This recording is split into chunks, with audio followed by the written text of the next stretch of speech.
You are listening to a Dynamicworksproductions podcast.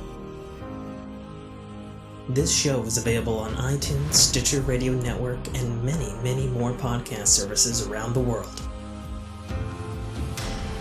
You can find all our content, music, videos, books, podcasts, and more on our website, www.dynamicworksproductions.com. Have questions, comments, or concerns for us? Head on over to the social tab on www.dynamicworksproductions.com if you'd like to talk to us. Now, on with the show.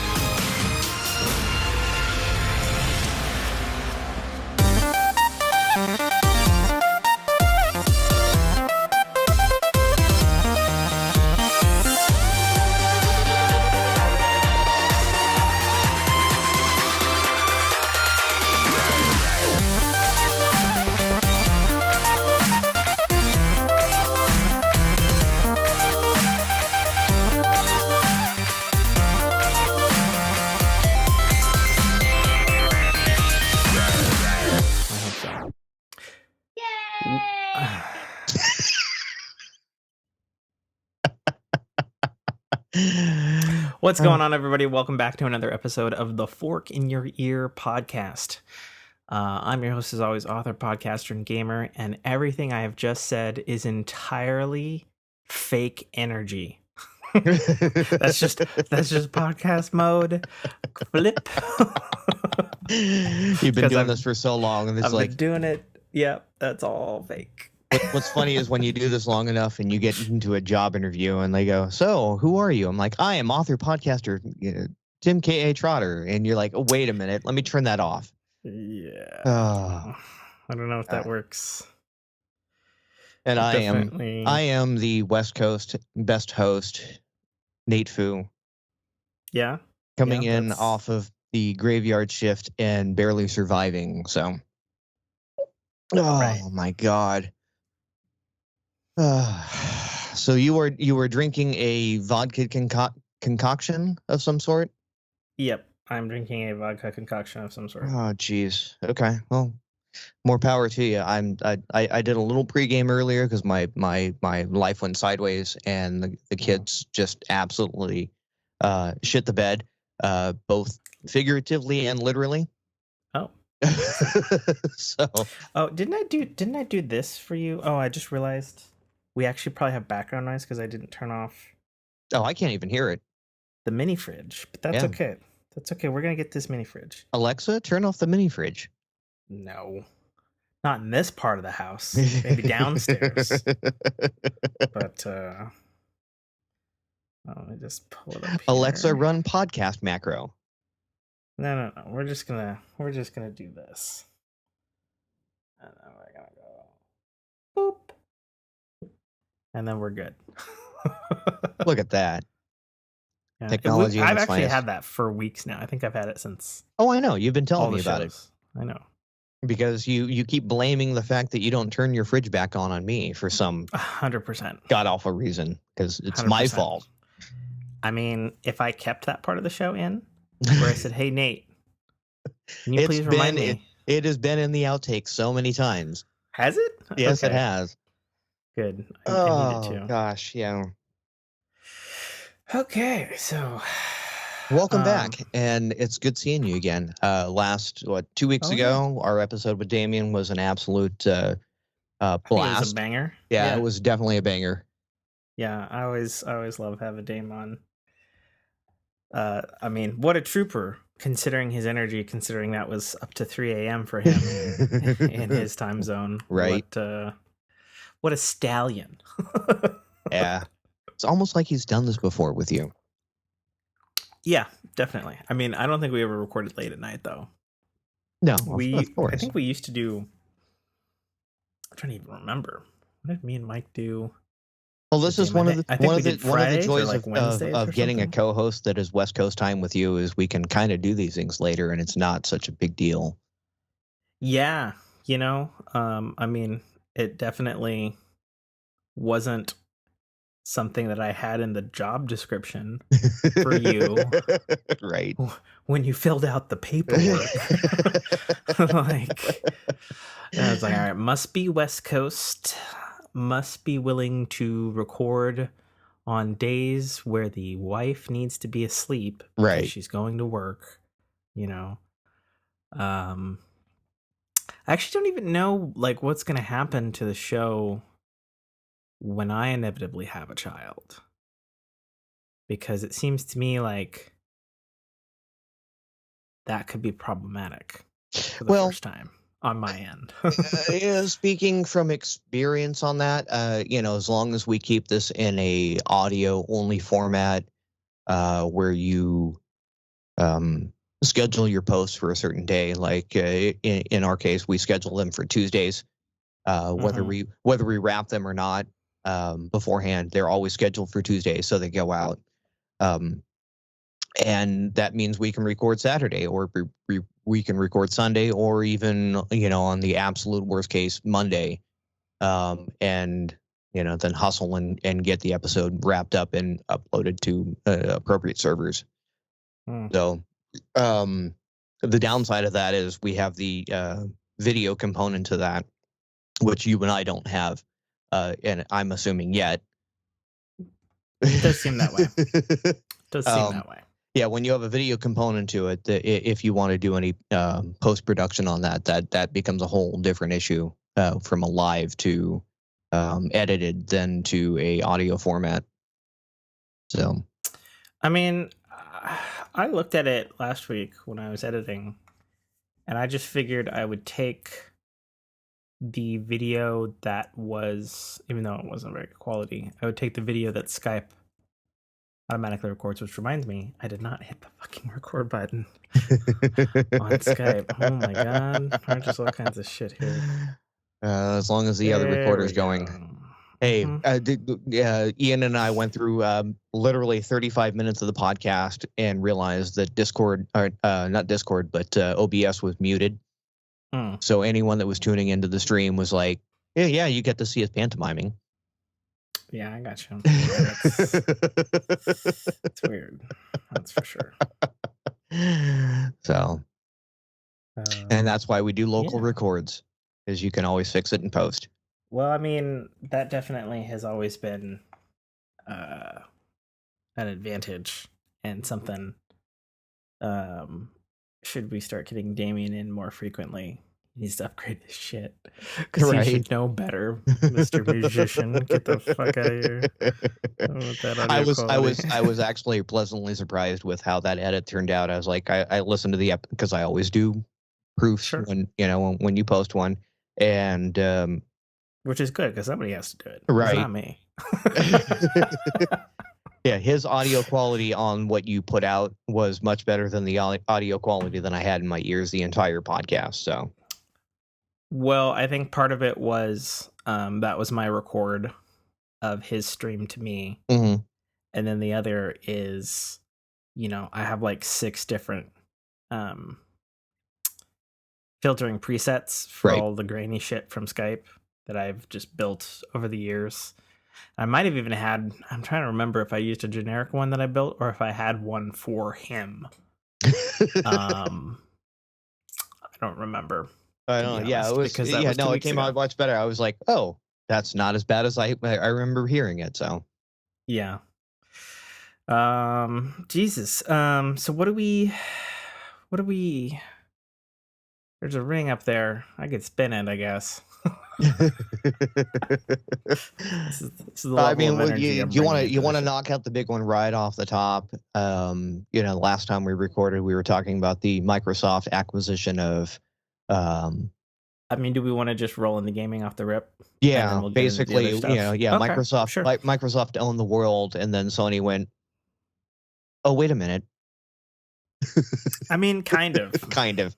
It is a really complicated thing, and this has already been talked about to death, but I'm Right. sure you'll have specific things to say on it, being the resident Destiny fanboy. I mean, I really don't. Like Okay. that's the shocking thing about the and let's just, rip the band-aid off of that. Sony Sure. decided to buy Bungie for what, 3.6 billion? 6.3. Yep. Okay. I'm dyslexia. It's a wonderful thing. One of those things. Yeah, sure. Right. It was many billions. Many billions. More billions than we thought that they would spend on a studio as quote unquote small and independent as Bungie. Well, according to Hogue Law Mhm. on it, they're only raking in $260 million a year Mhm. in liquid capital. Right. So It's an $6 billion It's an is a interesting weird one. Yeah, it's an interesting acquisition to say the least. But as we were talking about in the last episode, what would Sony do? Like, what can Sony do to combat something as monumental as Microsoft buying Activision Blizzard? And they have basically responded, and it's not it is not a reflex response, right? Obviously this business decision was in the works long before anything was announced, but they have now put into their said pocket last October is right when it started. Exactly. They've put into their pocket maybe the penultimate first person shooter studio in the gaming space. I mean, I would argue that is subjective. Sure. I would argue historically. I'm talking mechanics wise, not anything to do with narrative, not anything to do with graphics. Sure. Right. I understand that. I'm talking strictly from a first person shooting perspective. I would argue the top 5 in no particular order, just coming off my head here. It would be Respawn, various Call of Duty teams, id for sure, Bungie, and then obviously not been in the talks until more recently. I would say 343 didn't necessarily fuck up the shooting, so to speak. Sure. Right. Of Halo. Because like when I think first person shooters, I definitely think those are the cream of the crop in terms of mechanics. Right. And of those 5, I mean, 2 of them are Bungie spawned. Right. And we're more talking the PvP, the multiplayer aspect of it, which that breaks down a whole different, Call of Duty is great as a campaign shooter, right? The mechanics and everything, but that tends to fall apart as a PvP shooter, mechanics wise. Sure. Right. I don't know. I don't play it. Right. Like, so, I don't have a dog in that race until those games show up on Game Pass. Sure. Because I'll be honest, like Microsoft buying Activision, part of me was like, oh, cool. I'll finally get to play Call of Duty Infinite Warfare for not $70. Cool. Right. Yeah. So, we now have the right price of free on Battlefield 2042. Yeah, well, who knows what's going on with that? We're going to test the theory of, can you actually give a game away and make people play it? I mean, generally, I would say, at the very least, try it. I think that's the general theory behind that stuff. Yeah, the ratings on 2042 are just like, what the? Yeah, it's just rife with. Yeah, it doesn't have a scoreboard. No. Yeah. It's coming in April. No, I think they put it in, and it looks like a very poorly produced Excel spreadsheet. Yeah, well, Yeah. Anyways. Yeah. So the strangeness of everything here. Sony owns Bungie. Mm-hmm. However, Bungie has the entirety of creative control, creative publishing control, platform control, and final say in everything they produce or not produce. Right. It's a very interesting which is contract. bonkers. Yeah. Because according to Hoglaw, who I reference only because I am not a lawyer, and if you want to know things about these crazy business dealings, you go listen to the Business Lawyer podcast, who specifically deals with mergers and acquisitions. And he says this is the most bonkers batshit deal he's ever seen in his life, because these are the kinds of things that are asked for, you know, and he did a little mock setup of the table of Sony and Bungie, and Sony's like, all right, we want to buy you. Right. Bungie's like, okay, well, we want nearly $7 billion. We want $100 million per employee to sign on for retaining bonus. We also want full creative control, full publishing control, full platform control, so that we can keep doing multi-platform games. We would also like to publish other games and other studios underneath our banner, and essentially be independent and not have to bow down to the Sony board. Right. And Sony said basically everything that they bitched about what Activision had done to them. Sure. And arguably, you know, they were around for both the bad, or the good and the bad, of being part of Microsoft as well. And Sony said yes. Sure. And so that's crazy. Right. Because they are not and will not be a PlayStation Studios studio. That's not going to pop up in their game. Destiny 2 will continue on all platforms, even name dropped Stadia in their official release, which is hilarious. I always get a good chuckle every time Stadia gets mentioned because of, founder. Does it make you feel good? Yes. Okay, a little bit. Cool. Well, you still play it? You still play it on Stadia? Justified. You still play it on Stadia though? Yes, I do actually. Okay. Ever since they took it off Xbox Game Pass. You know, the cloud side of it, I was like, well, I guess I figured, considering when it went off to when this was announced, that's probably why it's not on Game Pass. There's rumors, right? It's pretty crazy. So yeah, it's weird.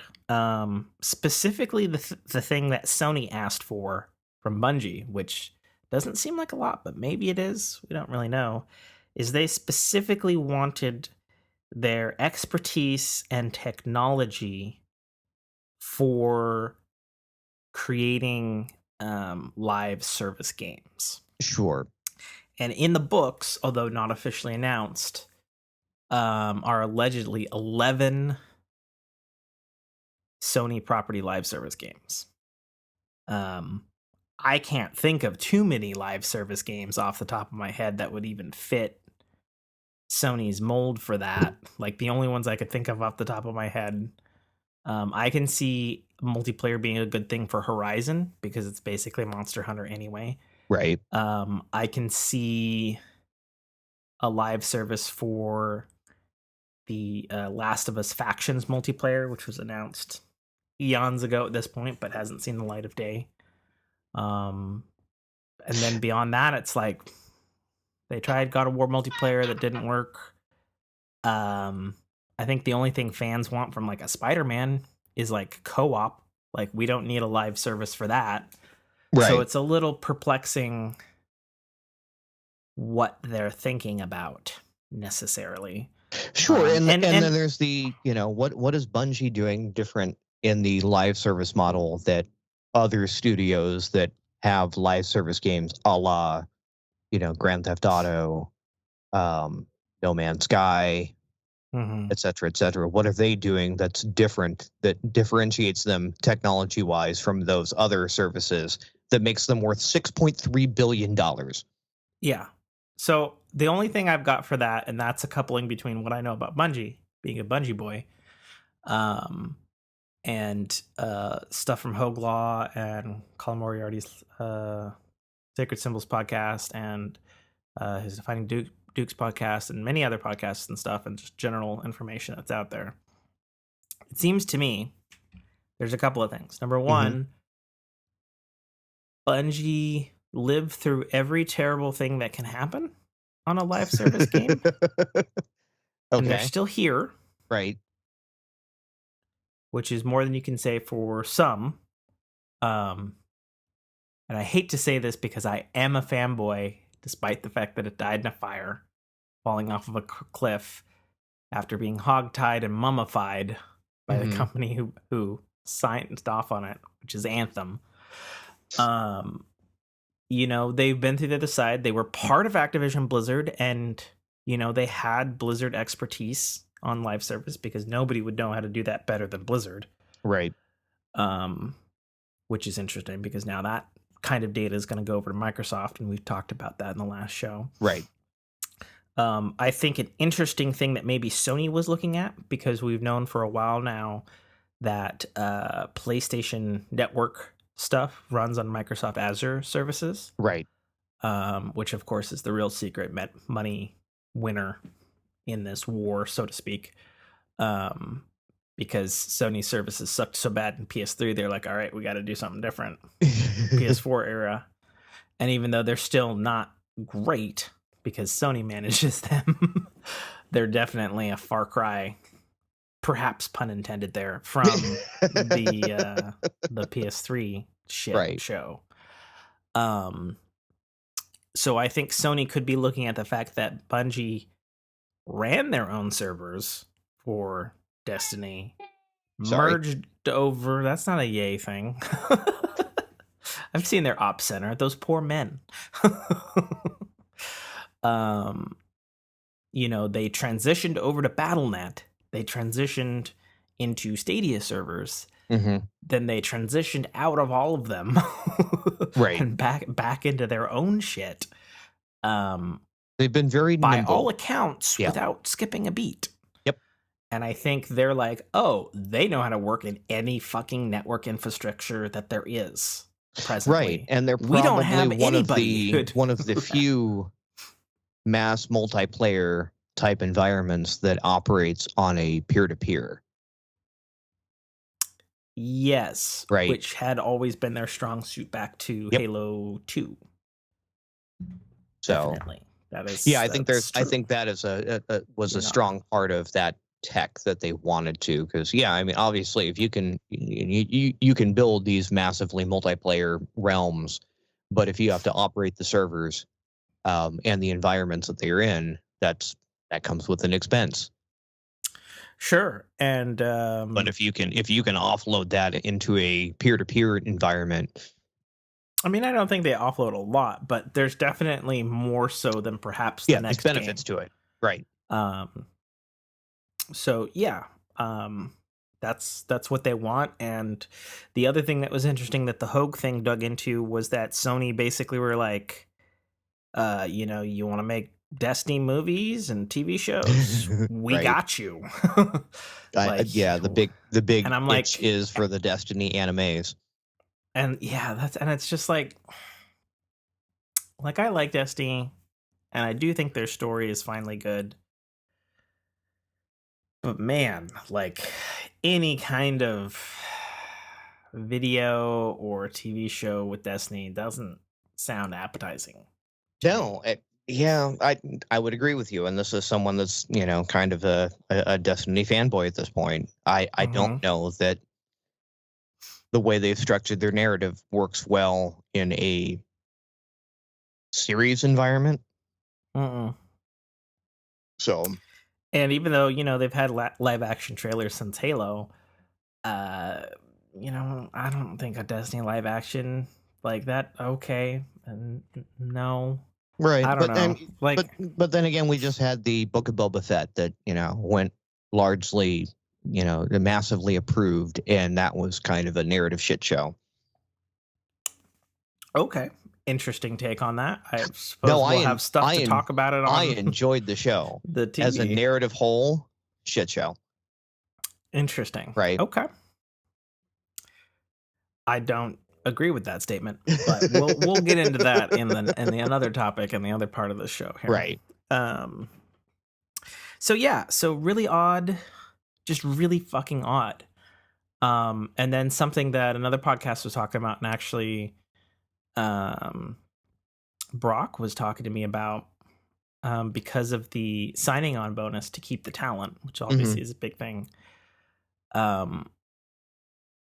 Bungie and Sony may have unintentionally caused huge strife with the video game studios within Sony that have actually been footing the bills for Sony. Okay. Because they're like, hold up. Like, and we're just looking at Insomniac, who got bought for like, what was it, like $65 million or something, or 160, whatever. It wasn't $1 billion. And it's like, hold up. They make, if they were, this is the hypothetical that's being thrown out, and we won't know probably for some time if there's any dissent among the ranks or not. But it's like, Insomniac Games, they make 1 to 2 AAA title games a year. Right. And have done so for decades. And, they're batting 1,000 pretty much. Apart from the brief time where they went independent, and then that was definitely all over the fucking map. But, and they, they get purchased for like a couple $100 million, and it's like, we didn't hear about signing on bonuses, and they're saying there's like $100 million sign on bonus or some shit for like everybody. Right. At Bungie. And it's like, if I was Insomniac, I'd be like, hold up, Sony. Be like, hold up. And that's why you got to read the fine print of your contracts. You want this Spider-Man 2 win? Yeah, but that's why you got to read the fine print on your contracts. Like, which again makes me wonder why, what the draw was to purchasing Bungie and putting in that kind of the retention bonuses, because that was an absurd amount of that carved out for talent retention. Yeah, very absurd. And honestly, as much as I've grown up with Bungie all the way back to the Marathon days, it's not the same Bungie. I would argue, the talent that stayed at 343 for Halo 4, and then the talent that moved over to Destiny 1, it was a pretty wide split in terms of the talent department there. And I would argue that Bungie's not worth $6 billion. I would agree pretty with you. Strongly. Yeah. And not even trying to be disingenuous. I think their art team is fire. I think their shooting is still fantastic. Music, still fantastic, despite the fact that Marty O'Donnell split ways with Michael Salvatore. Even though, as a side note, we should probably mention that Marty O'Donnell and Michael Salvatore are suing Xbox for Microsoft specifically. Yeah, Microsoft for past dues. Xbox, Microsoft, whatever, it's the same entity. For negligent unpaid royalties. Negligent royalties for the Halo scores. Which I'm like, okay. And it's kind of funny because I do love Marty O'Donnell, but if you listen to him, he does seem kind of like a loose cannon. Right. But the fact that him and Michael Salvatore are doing it together, I'm like, oh, this is probably legitimately true. Right. Because Michael Salvatore don't need that money. Right. He's gainfully and has been employed on Destiny since 2015 or 2014. And it's like, yeah, that's a big no-no, which sucks because it's like the last thing Halo needs right now is another fucking dink in the armor, right? While Infinite is trying to, much like the Halo Zeta ring that the game takes place on, rebuild itself, right? So I don't know. I think it's a win for Sony, because they'll have access to technologies they couldn't or Sure. don't know how to build. I think it's a win for Sony because if they, when they do want to make a multiplayer first-person shooter, which I know that they want to do and get back into that space because Microsoft fucking owns it now, like pretty much carte blanche. They'll be able to go to Bungie and be like, "Yo, how do we make this shooting feel sexy? What's up? What's the secret sauce? What are you guys doing? Can you give us 10 of those 11 herbs and spices, please?" Yeah, and I think that's going to be really good for Sony, because something that Sony has done that I want Microsoft to do that only Nintendo and Sony have done is studio collaboration with technology.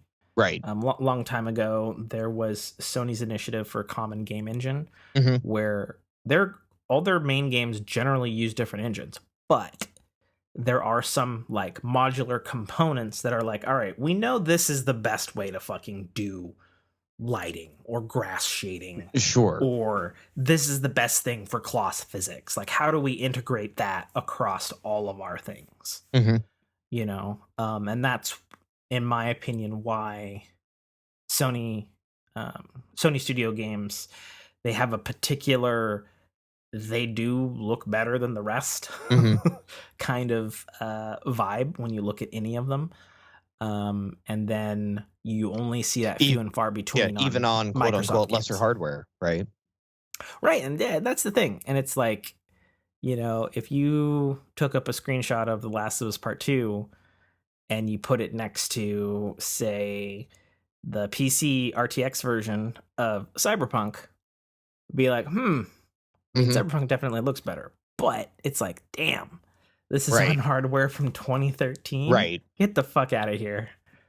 It's like something, it's like putting No Man's Sky on a Nintendo Switch.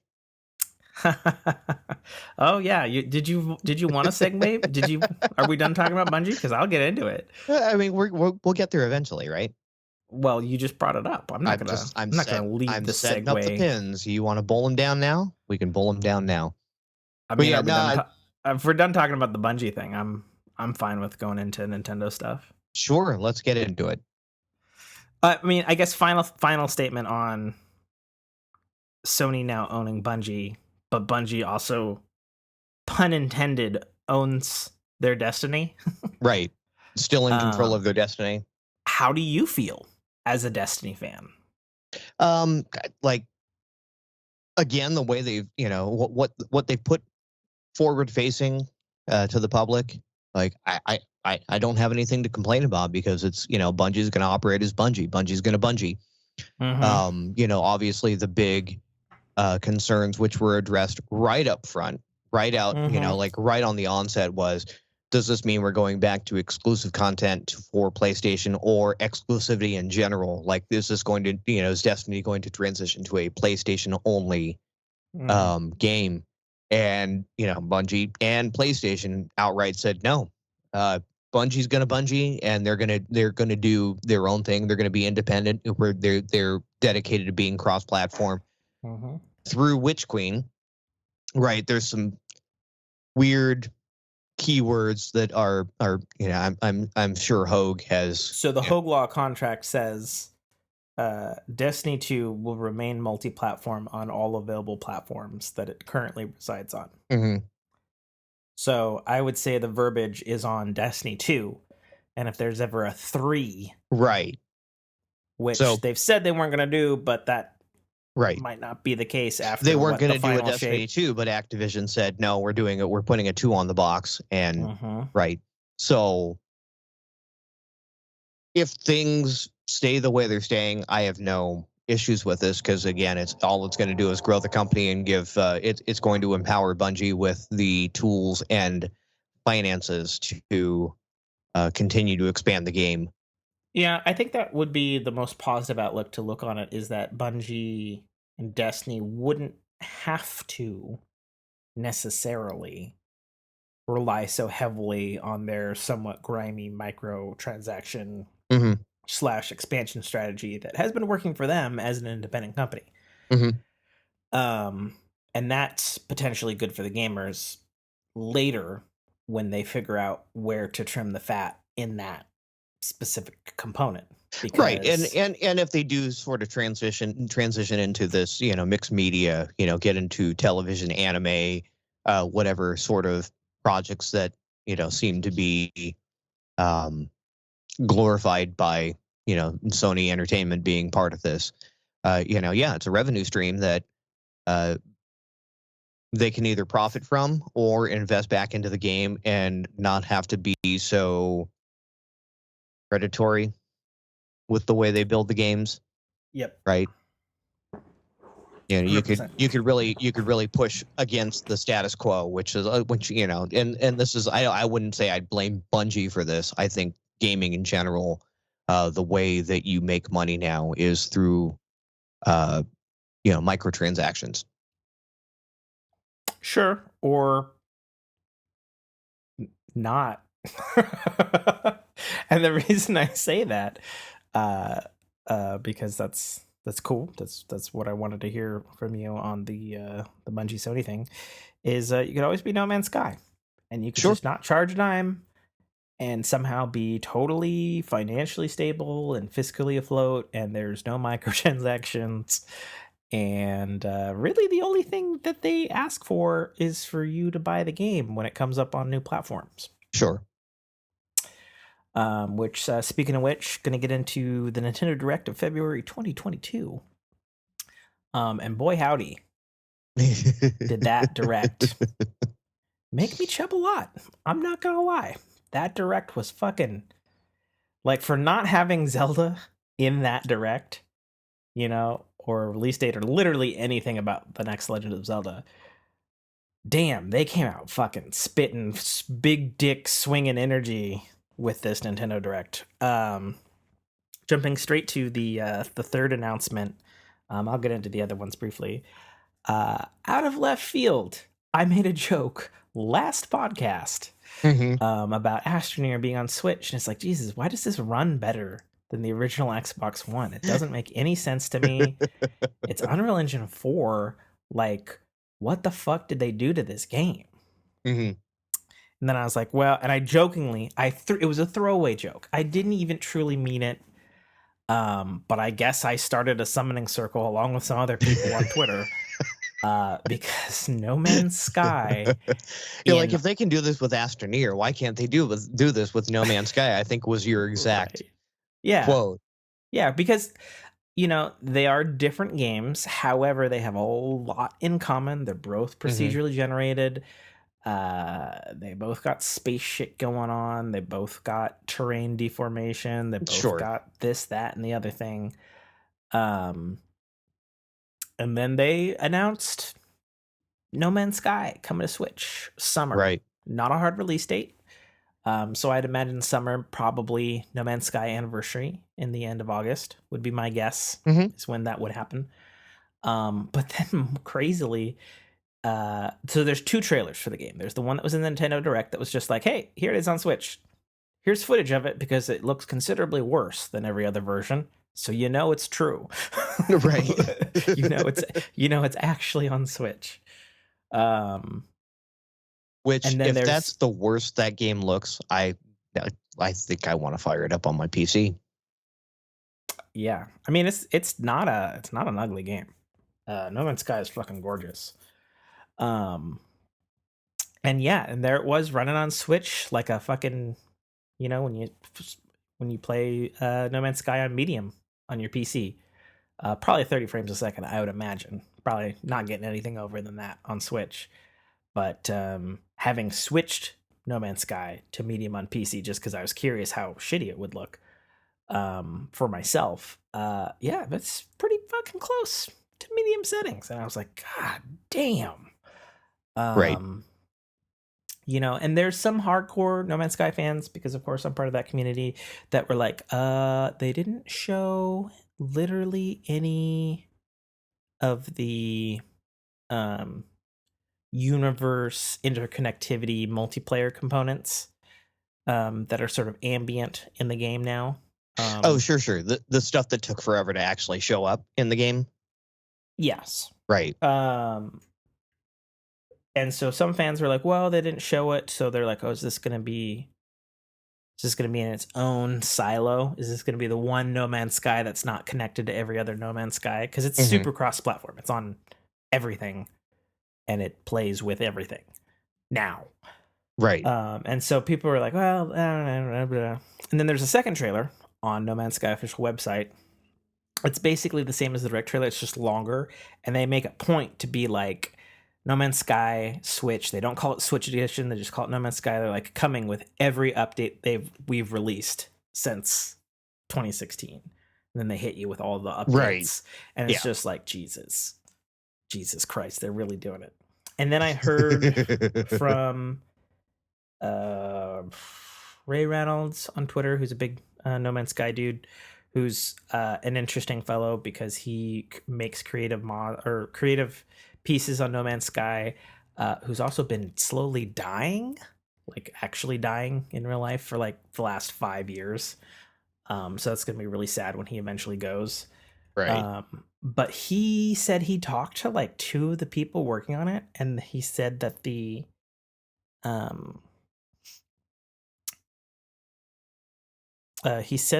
that the port was being handled internally. They didn't outsource it, and it was being done by like 4 dudes. And right. I was like, what? Of course it's No Man's Sky. Of course they're going to do a port with only 4 dudes. Right. Jesus Christ.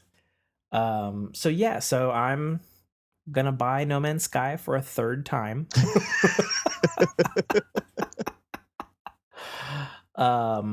Because there aren't microtransactions. I think you still spent less on No Man's Sky than I spent on Destiny in the same amount of time.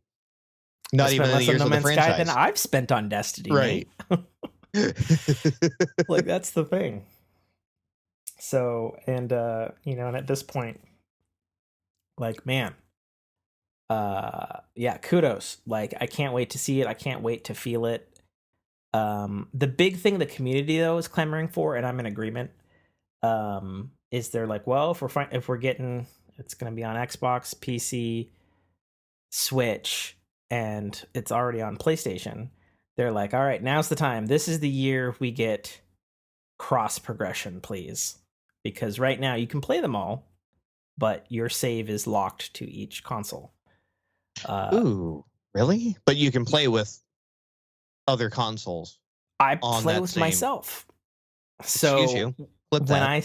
when I started over on my Series X with No Man's Sky, because they had a next gen version day 1 of Xbox Series X, and it was one of the few games out of the gate that was like, oh yeah, no, we support Series X, unlike Cyberpunk. Did I lose you? Oh, I'm here. Can you see me? There you go. I'm still here. Okay, there you go. You froze. Everything's rolling on my end. Is things still rolling for you? Yep. But yeah, no. So, I more or less abandoned my 1,000-hour save from PlayStation. But then I cross-played with myself. So on PlayStation, I basically would share things to myself and Xbox until I got up to speed. Yeah. You farmed yourself. Nice. 100%. I milked the shit out of my PlayStation tit into my Xbox hole. So I'm assuming when the Switch comes around, you're going to just offload piecemeal and scraps. Yeah, I mean, I don't know. I might do something different. That's interesting that they can saves are siloed. That they can cross play like that, but not cross progress. That's a real interesting fuckery going on there, right? Yeah, it is weird because like I can go into my menu in my PlayStation and be like, oh, I don't have my crafting recipe for living glass, which is a popular thing in No Man's Sky because it sells for really high. So farming it gets you money. And so I'd be like, oh, well, I don't have the recipe for this yet in the Xbox version. Let me just send myself 100,000 pieces of this, and get a ton of units to support my lowly endeavors in Xbox and now I'm at a point in Xbox where I'm actually past Right. where I am on PlayStation. So yeah, it would be great if there was cross progression or cross save. Honestly, I would take cross progression even as like a stepping stone to cross save, because there's so much shit to unlock if you start a new save in No Man's Sky. Because it is a continuous world that's has been built on for years and years and years and years and years now. So it takes you about, and I knew what I'm doing, and I'm experiencing the Xbox. It took me about 50, 75 hours to get most of the things that I needed to have to be quote unquote back where I was. Okay. And that was just like, all right, I know I need to do this. I know I can skip this. I don't need this. I'm going to do this. I got to farm this to get this thing, so that I can, So I do hope something like that happens with No Man's Sky. It would seem like they're going in that direction anyway. Since you can already share items. Like I said, I'm just PlayStation inventory, send to Xbox, who's in the party. Send to dude, who's in the party. Right.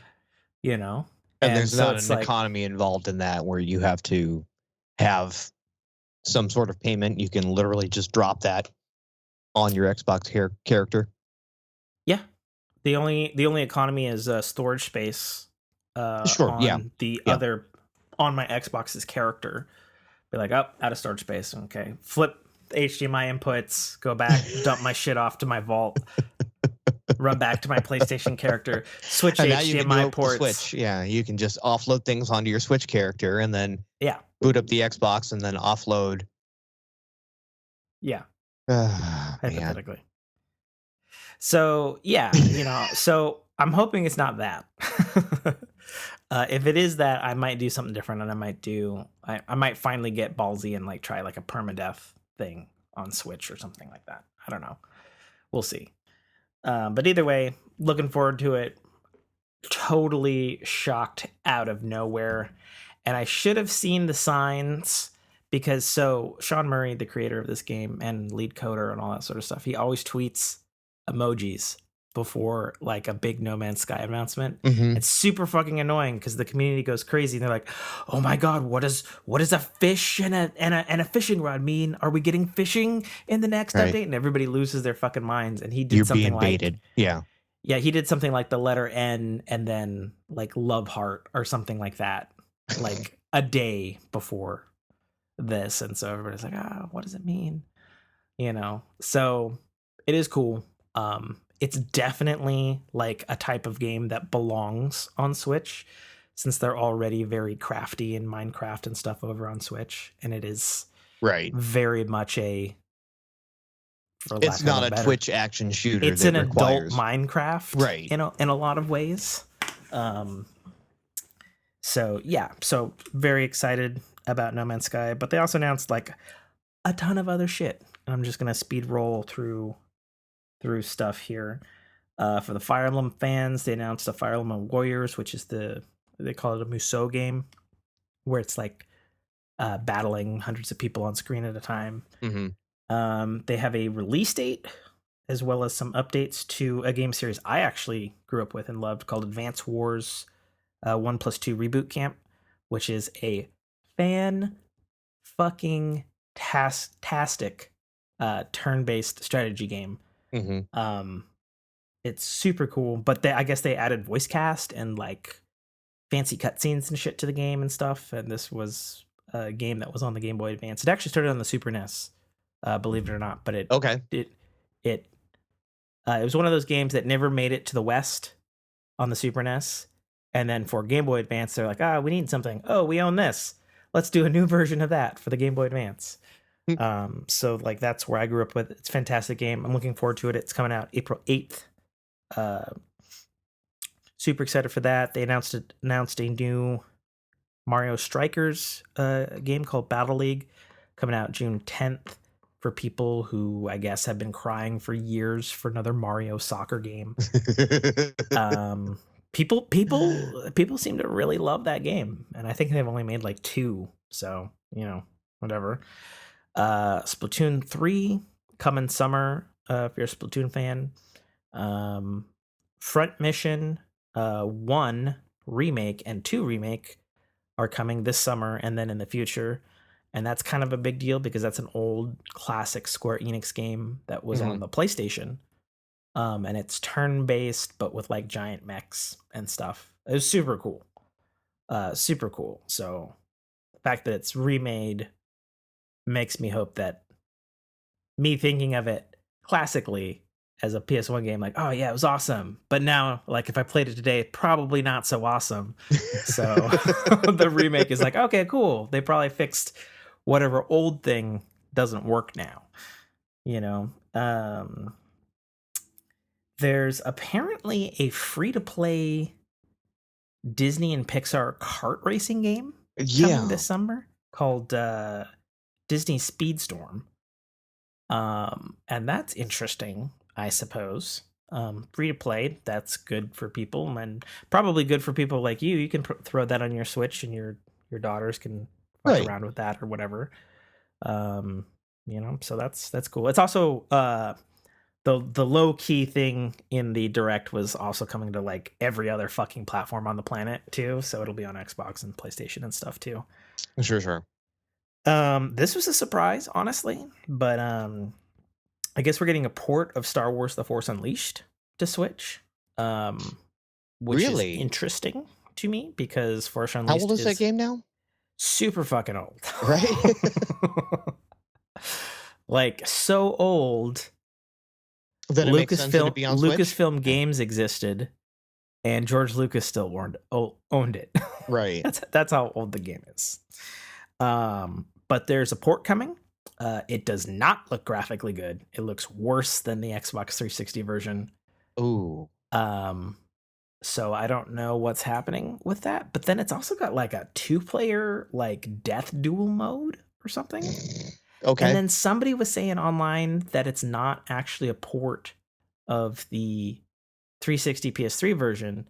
It's a port of the lesser known Wii PS2 version of the game. And I'm like, ugh, there was a PS2 Wii version of this game?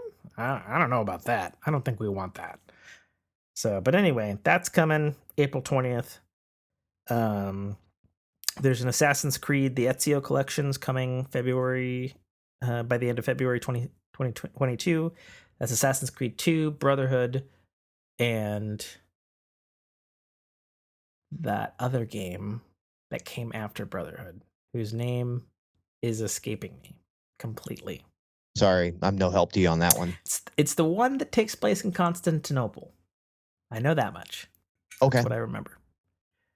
I don't remember what it's called. Maybe it's called like Assassin's Creed Revelations? Something like that. Anyway, it's the last Ezio auditory game. Sure. In that series. So that's cool if you're an Assassin's Creed fan.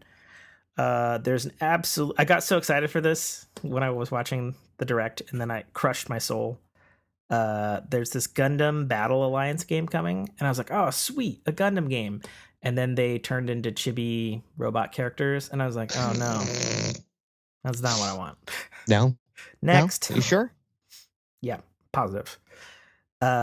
This is surprising because this is also another PS1 classic JRPG. Chrono Cross, which has the dumbest name because it's Japanese. Chrono Cross, the Radical Dreamers Edition. Radical, brah. Dude. That's coming. It looks to be a true to PS1, but with like up-resed and like alias textures kind of thing. So it's not like a... I'm looking at this trailer and it looks like a PS1. But it's like a... We spruced it up so the textures aren't 32 by 32. Sure. So, but that's fine. I don't have any hate for that. Right. I'm actually looking forward to this game. I actually think I said it as one of the games I was looking forward to in our end of fork show last year. But Kirby and the Forgotten Land comes out 25th March, and it's this like open world-ish Super Mario Odyssey style Kirby.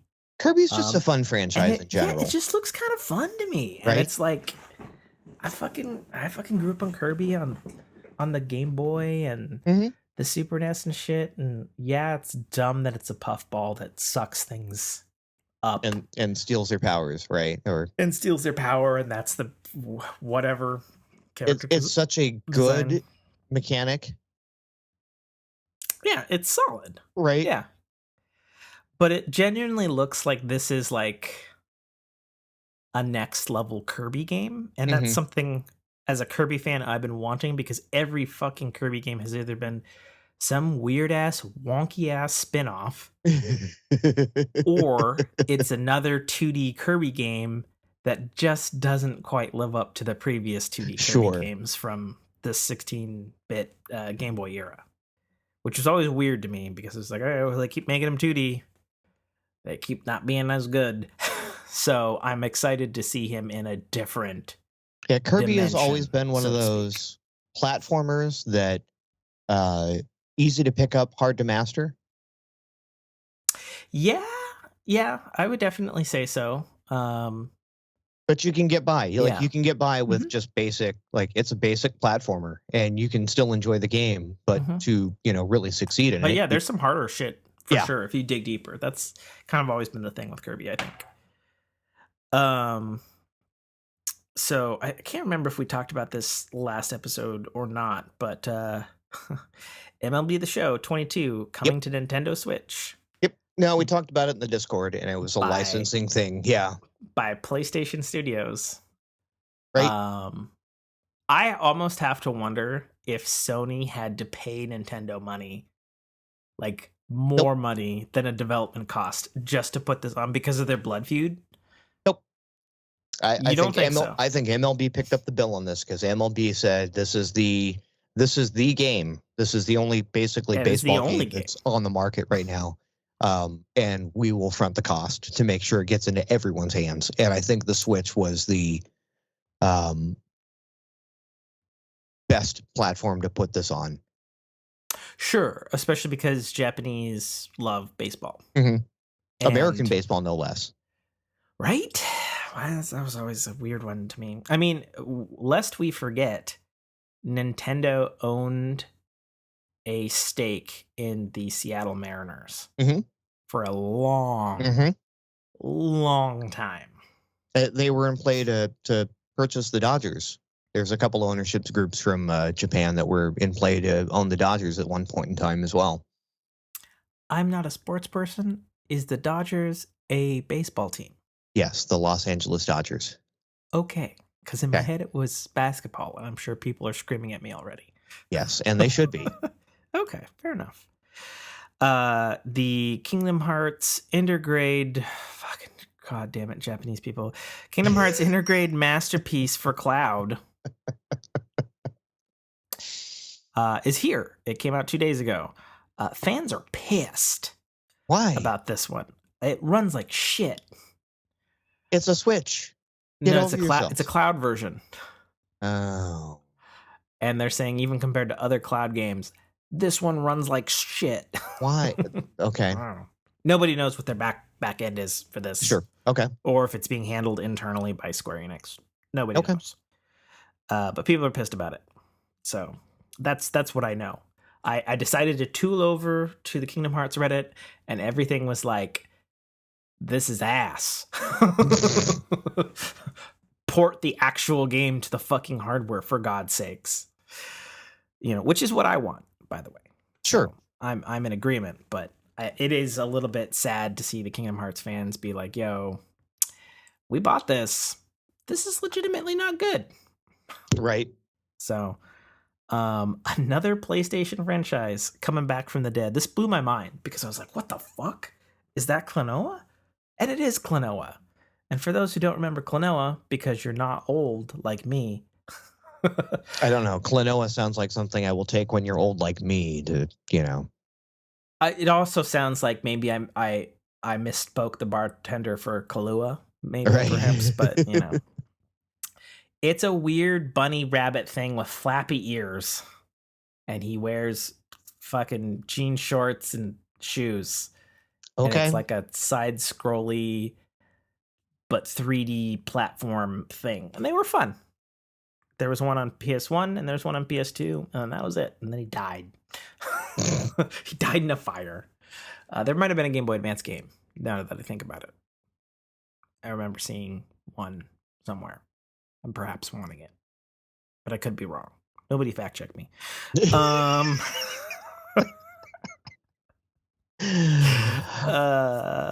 And then this is actually really surprising to me.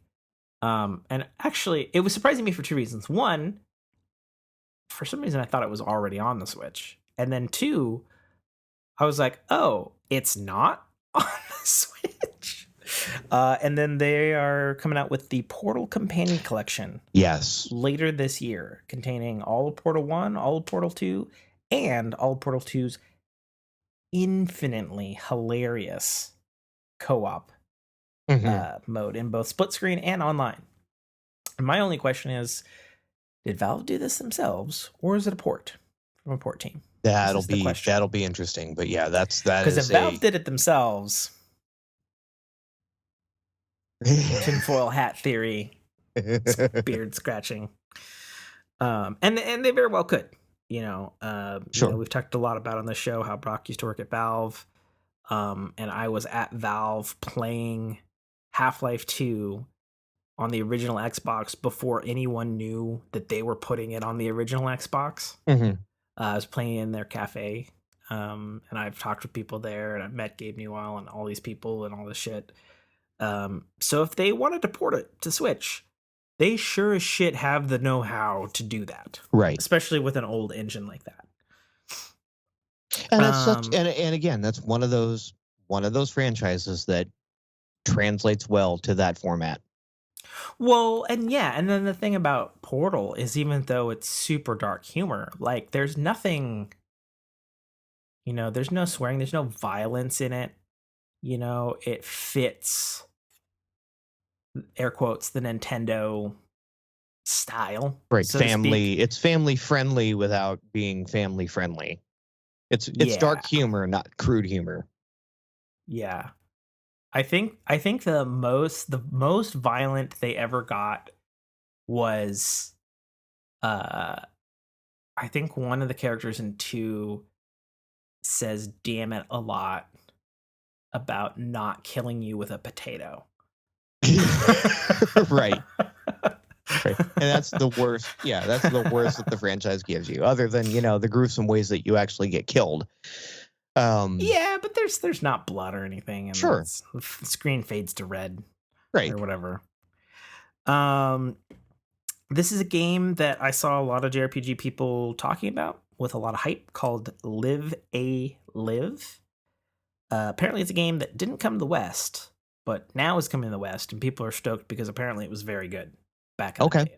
And this is like some quasi remake thingamajig of it, and people are stoked for it. Winning the award for least likely to get an adult to spend money on this product is the Nintendo Switch Sports Collection, coming on the 29th of April, which basically is a repackaging / of Wii Sports. Of the Wii Sports, right, with more sports. Well, aren't the Joy-Cons more responsive than the original Wiimotes? The secret answer to that is yes and no. Okay. And I'll tell you why, Nate. I'm glad you asked that question. I don't know why I'm doing that voice, but I am. It's almost like I'm setting you up for these things, right? Well, maybe. So I say yes and no. So in terms of pointing at the screen, the way the Wii Tech worked was they had an infrared bar and they shot down basically a curtain, and that translated to 1-to-1 as long as you're pointing within a invisible box that you couldn't see. Right. In that sense, that accuracy is better on a Wii. However, What's not better is as soon as you go off of that pointer, they had a gyroscope in the Wii, but it was so garbage that they had to, when Legend of Zelda Skyward Sword came out, they had to sell a fucking Wiimote Motion Plus in the box to make the game work. Right, like a legit gyro instead of 2 offset accelerometers. Yeah, and it wasn't any different. It didn't make the fucking controller any bigger. They're just like, okay, you need this because this has more gyro in it. Right. Winky face. And it worked great, but they didn't have that in launch Wii at all. And all that Wii bowling shit and all that stuff was basically faked, actually. A lot of people don't know that. Oh, yeah. I could sit on the couch and go and roll a strike. Exactly.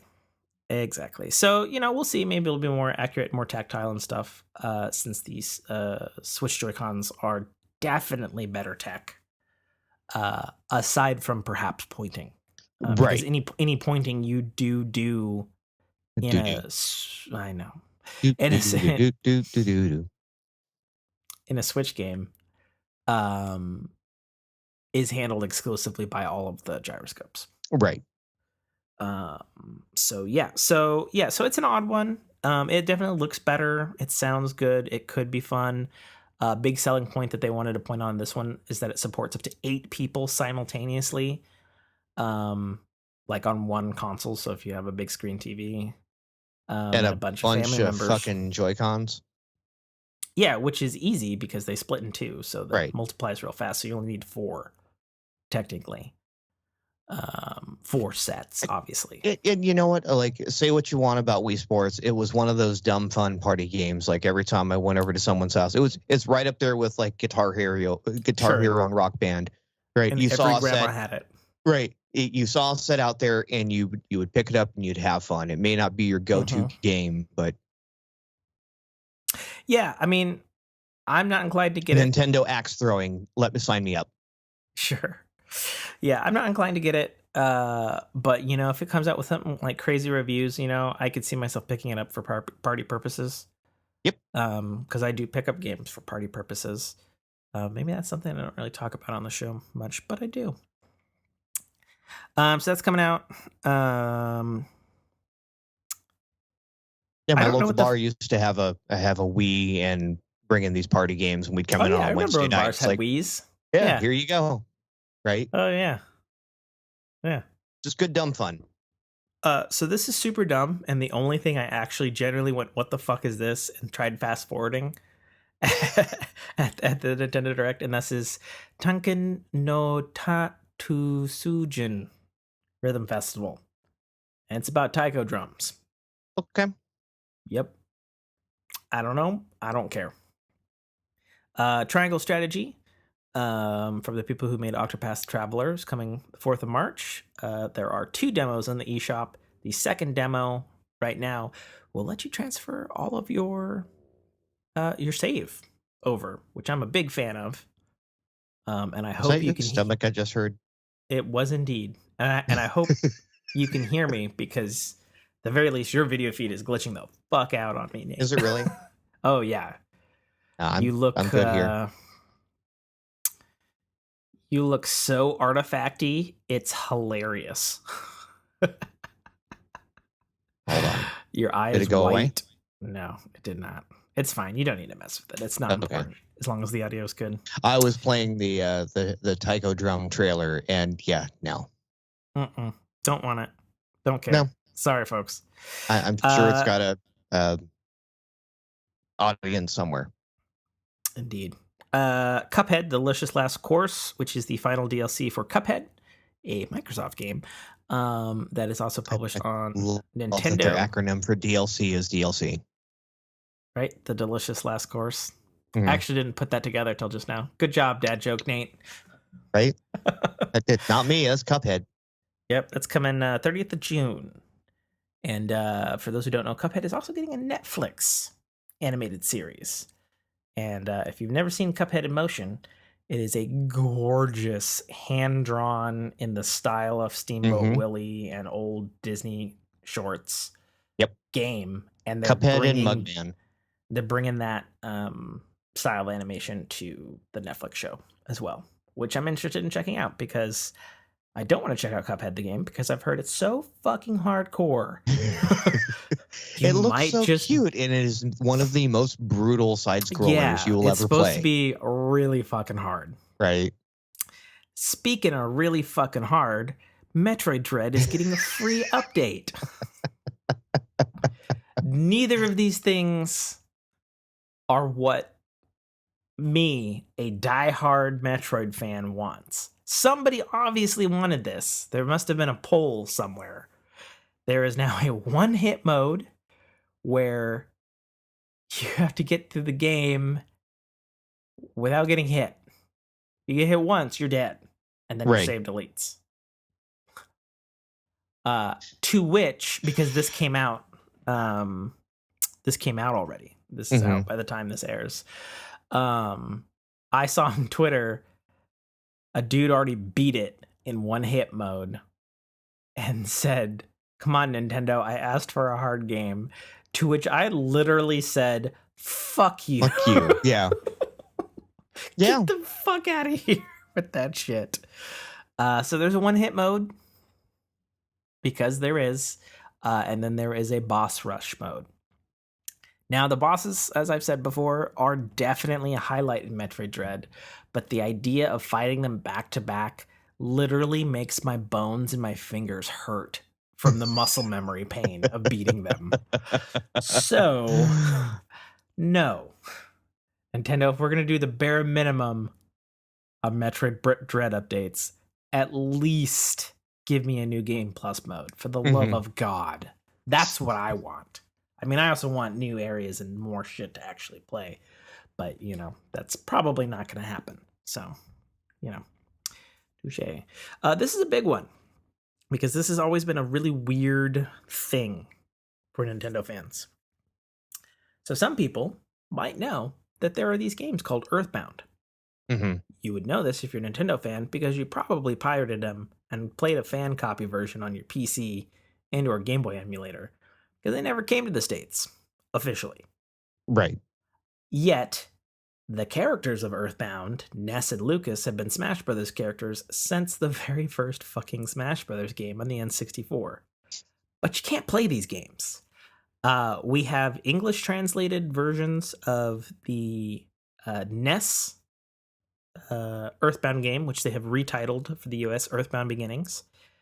And then whatever Earthbound 2 is called is also out on the Super NES, and they're both out on the Virtual Console for the subscribers for Nintendo Switch Online right now. Big surprise. Interesting. Makes me think they're kind of testing the waters for maybe like a full revival, is my kind of thought. Because they would have to be translated officially by Nintendo. All your base are belong to us. Yeah, either that or they just ask the people who have already translated the games 1,000 times. Hey, you got those text files? We won't sue you if you give them to us. Right. Zombie Army 4, because apparently there's 4 of them. Dead Wars coming out the 26th of April. Who the fuck cares? Gitsu Fumaden Undying Moon is out now. Don't even know what that is. Demon Slayer video game is coming out the 10th of June. I actually saw the first 2 episodes of this Demon Slayer that everybody's like saying is the second coming of Anime Christ. They were okay. Sure. They did not grab me. I'm just saying. Lego Brawls. Now, this is an interesting one. And I would be probably one of the only fucking people who would talk about this in a podcast. Because Lego Brawls is an Apple Arcade game made for Apple Arcade. It's basically Smash Brothers Legos. And it's like, it's fine. Like, it's totally, like, good. Right. But if I'm playing a Smash Brothers clone and I have Smash Brothers, right, I'm not really inclined to play Lego Brawls. But it's coming to Switch June. So there you go. Interesting. Okay. Great. I think that's probably just what we're going to see with every Apple Arcade exclusive game is after their exclusivity times come out, they're just going to pop up on other platforms. Like, I think that's pretty much just the case. A game called 2 Point Campus, 17th of May. And then we have our 2 big kahunas. So this blew my mind, actually. So it's well known that Mario Kart 8 Deluxe, which itself is a port of the Wii U Mario Kart game, is the best-selling kart racer in the history of existence. It's like a gross. I'd have to look up the number, but it's like a gross amount of people. Like if you own a Switch, chances are you probably own Mario Kart 8. Right. And really interestingly, Nintendo has done something really weird for them, but like cool at the same time. They've announced. Do you know what this announcement is, Nate? I said, do you know what this announcement is? I'm looking at it, but go ahead. Okay, cool. They announced not one course, not two, but 48 fucking courses that are going to be added to Mario Kart 8 over the next 2 years. Right. It is from just, the history of the franchise and then some. Yeah. Like, holy shit. Like, that is such a colossal number to me. I'm like, I think you guys need to just not call it Mario Kart 8 at this point and just call it Mario Kart Ultimate. Because they're just doing the Smash Brothers thing and throwing fucking everything into it. Which, you know, from a financial sense, if it's the best kart racer of all time, and the next time you boot up your kart racer, like, oh, hey, buy this thing, you get new courses, guys. Right. You know, like that makes perfect sense. And again, it's one of those things, like you get a game just right. You know, this is a complaint I have with a lot of the sports games, the FIFAs, the Maddens, the NHLs, et cetera, et cetera, et cetera. They can only get so good. At some point in time, you have to do something to make the game better. And I don't know what you can do to make Mario Kart 8 better other than to do this, because Mario Kart, as you know, as a kart game, that's it. Like, it's the pinnacle of kart games. You know, what are you going to make it? You're going to make it look more better than it already does. Yeah, it's already one of the best looking games in my opinion on Switch. Like, it doesn't need ray tracing. It doesn't need like photorealism. They don't have ray tracing capabilities, Nate. So, but you know what I'm saying? Like, what are you going to throw ray tracing and photorealism on it? Doesn't need it. Yeah, nope, not for Mario Throw Kart. 48 tracks at it, and again, you now have another one of these party games that you can just go, come over. You could play the entire thing the entire night and not get through all 48 courses. Well, and it's so funny. I've kept playing Mario Kart because of Daniel, who's been on the show. Him and his wife are big fans of Mario Kart, and we play Mario Kart with them as couples. And specifically, his wife is a huge Mario Kart fan. And I sent her this, and she said, "I'm not a man, but I have the biggest chub right now." I was like, holy shit, that's fucking hilarious. But yeah, like even with the old iterations of it, there was a certain point where like you could almost memorize the tracks. Sure. But now, because there's God, I don't even know what the normal count is in Mario Kart 8 Deluxe. Like, I'm trying to think. It's a lot. It's like 36 tracks or something like that. Right. And then you throw 48 on top of there. Holy. Like, that is a lot of content. That is a lot of content. They're going to be released in waves of 4. And there's some because of course they are. Well, that's how the previous deluxe racetracks came, were in packs of 4.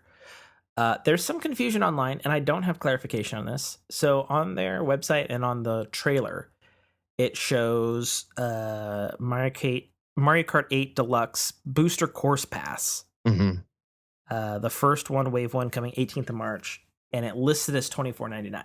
And it is confusing because it's like, well, is it $24.99 for those 4 courses? Is it $24.99 for the year? Is it $24.99 for 48 courses? Right. Nobody knows at this time, and I think we'll probably find out in March. Sure. But the super cool thing, which pleases me as a Nintendo Switch Online expansion pack member, is if you have the Nintendo Switch Online expansion pack plan, which I do, you get all this for free. Right. And I'm like, yeah, hell yeah. Right. That's great. That's perfect. Like, I don't even have to think about it. That is the most Game Passiest thing that Nintendo has ever done. Oh, 100%. Right. 100%. And then even though my voice is failing to get to the coup de grace of the Nintendo Direct, at least for me and probably many people, they finally announced Xenoblade. I gotta go. I'm sorry, we can't talk about this. What? Go ahead. I hate this. I hate this. I hate this. So they finally announced Xenoblade Chronicles 3. And I have my titty mouse pad here to prove how much of a fan I am. I'm holding it up in the video right now with the suppleness. Oh, stop it. Honestly, it's super dope on the wrist. I'm really shocked. Yeah, I've got this little bean bag. That looks and sounds terrible. But they announced Xenoblade Chronicles 3, which, if you've seen the trailer, doesn't look like a Switch game. It looks like... Right, again, whatever looks like some magic, next-gen shit. Whatever magic Nintendo is doing with their games. Holy heck. Wouldn't necessarily be Nintendo. This is Monolith Soft, and they've actually had a cutting-edge engine for a long time, and they actually have supported many... they're owned by Nintendo, so they're a Nintendo first party, essentially. But they've supported many Nintendo games. Everything from the back end of Animal Crossing to... Yeah, they helped with the engine. The game is absolutely gorgeous. Like, yeah, it's fucking stupid looking in the best possible way. And it's like, oh, giant ass open world, giant fucking critters in the background, glowy things, beautiful models, lip syncing, shadows that look really good. Like, Jesus Christ. It's so funny because Xenoblade Chronicles 2 is a few months late launch game, as I recall, for the Nintendo Switch in 2017. They had an expansion to that, and then most recently they did a remaster of Xenoblade Chronicles 1, which was a Wii game, so it wasn't like a huge stretch to make it look better or anything. And so It's interesting to me that, like, looking at this, or at least what they showed in the trailer, it's like they're like, nah, we're gonna crank this Switch into fucking overdrive.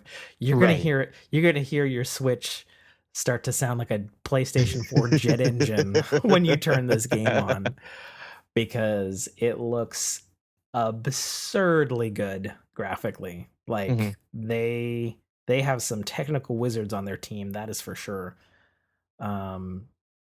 Which is funny because Digital Foundry even said on Xenoblade Chronicles X or Cross, whatever it's officially called. Sure. Yeah.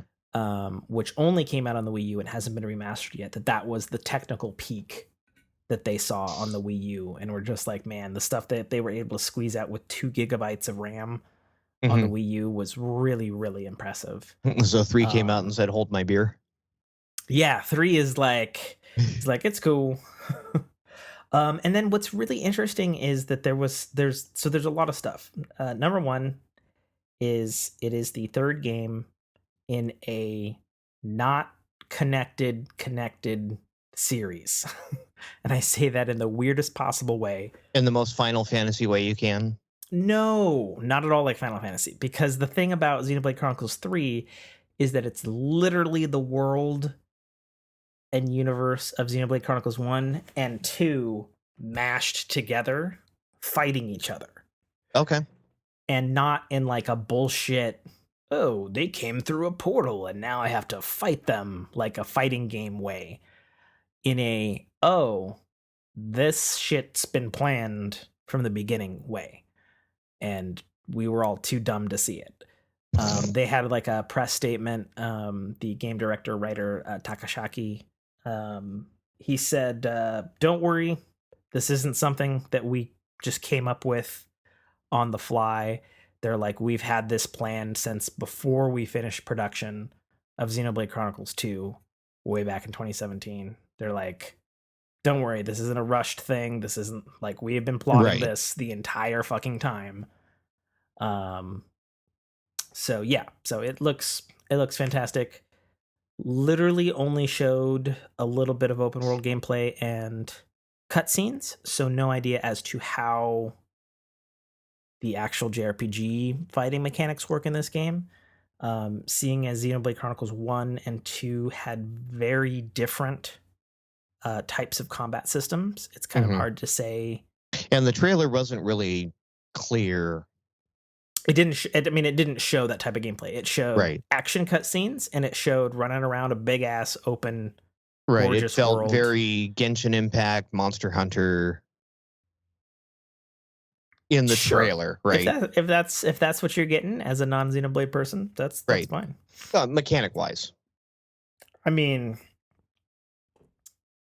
I would argue, if you're arguing mechanics, that you should probably play a Monster Hunter game before you talk about mechanics. But I have. Oh, you have? Yeah. Which one did you play, dear name?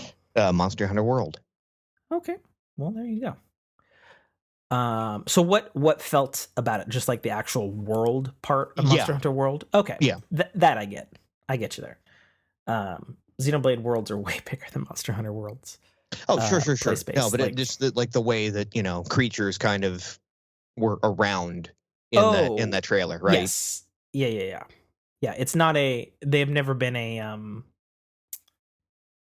not a stop and enter like a battle area turn-based type JRPG. They've always been an action RPG, and there's like turns, but it happens in real time. So if you're not on it and pressing buttons, you're gonna get raped. I say that because the game will rape you if you go into like the wrong areas and like, oh cool, it's thing. And it's like, oh no, that's a giant towering kaiju thing that's level 90. Boof. Right. So I'm super stoked. It only had September, so it sounds like they have a loose date on that one. I'm really hoping it doesn't slip. But it is now my most anticipated game of the year by far, because overall or for the platform? Yes. Okay. Yes. Like even if Legend of Zelda came out this year, unless Xenoblade Chronicles 3 is somehow bad, which it going not on likely 3 games now. Right. I don't think there's a chance in hell. And they've even said, we're going to take all of the best elements from 1, 2, and Cross, and we're going to put them in 3, and we're fine. They're in the fine-tuning polishing stage now, is what they said. And they announced their like composer list, and it's like fucking like 80 composers, and they're all like world class, and it's like, Jesus Christ, they're going hard. So yeah, it's I've said it before, and I mean this with all intention. Xenoblade Chronicles 2 for me on the Switch is Nintendo's Final Fantasy VII. Sure. It's that fucking good of a game, in my opinion. So the fact that we're getting 3 and it's blending 1 and 2 literally, and it's like, oh man, I nerdgasm so hard. I've seen so many like reaction videos and like dissections of like what could possibly be happening and like what the fucking plot is going to be. And yeah, so I'm super excited. Yeah, I'm super excited. Super excited, Nate. I don't know where we go from here. I feel like I've been talking about this for far too long. I think hold on. Well, don't die. There we go. I think we may have exhausted the video game topic at this point. Well, the only last question to say in the video game topic is, you actually been playing anything, Nate, or you just been playing catch up on sleep? I've been playing catch up on sleep. I've been trying to pre-game for the Witch Cream. It's a Witch podcast cream, thing. you say? Yes, no, Okay. it's a podcast thing in the community. They've been calling it Witch Cream. Witch Queen release. Okay. So I've got When does it come out? 2/22/22. Okay. So That's in excessive. just over a week and a half. Okay. So yeah, I got a bunch of bounties stored up for that. I'm looking forward to the end of the narrative, and I don't know. I think I'm gonna wait a week to see how it goes, how the launch of this one goes. This is the first expansion that I have not pre-ordered. So I have a feeling I'm going to end up. Fan Nate. Yeah, it is, and I have a feeling I'm going to buy it just because my wife is going to want to play it, and if she's going to buy it, I'm going to buy it on my account, and we do the family share. Oh, is that a thing from Bungo?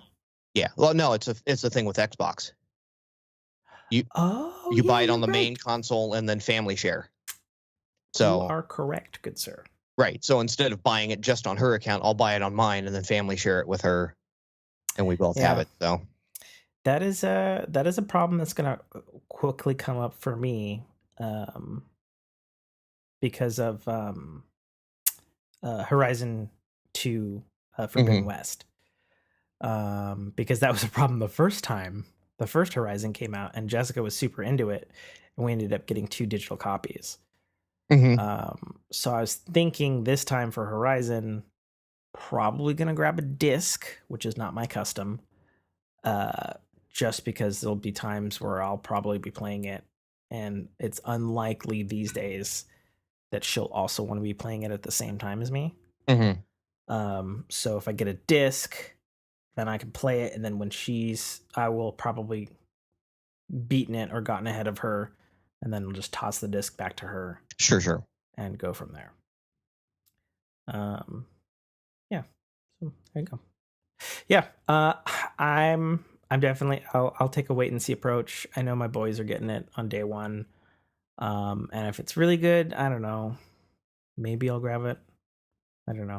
Yeah, and again, the lure of the day one content, like the whatever the pre-order bonuses, the hate that cycle that Bungie has created, right, that you end up getting. They're not exclusive to pre-order, so it's like, oh, I didn't get them day one, I can get them by the end of the first week. There's no incentive. Like, there's no incentive for me to pre-order for any in-game item because there's nothing in-game that is exclusive, or even really that hard to get. Like, that's it. Like, it cracked me up the couple of times I pre-ordered. It's like, oh, you get these 5 things, and it's like, great. And then within the first 2 weeks, it's like, oh, these things are dropping in the wild, or they're part of the season pass, and I'm like, okay, fool me once, shame on me, right? Or shame on you, whatever we won't get fooled again. I would say fool me on every Destiny 2 expansion. Right. Definitely shame on me. So, yeah, this will be the first one I don't pre-order and wait to see how the launch goes, and or wait for the wife to fire it up and go, honey, did we buy the expansion? No, let me log on and fucking do it. I gotcha. Okay, fair enough.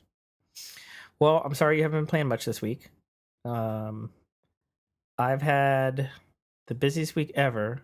However, I did find time last Sunday, and then for a few hours at night with the Switch with the claw in bed. I've been playing for the first time in a really long time for me, who grew up a Pokemon maniac. I've been playing Pokemon Legends Arceus.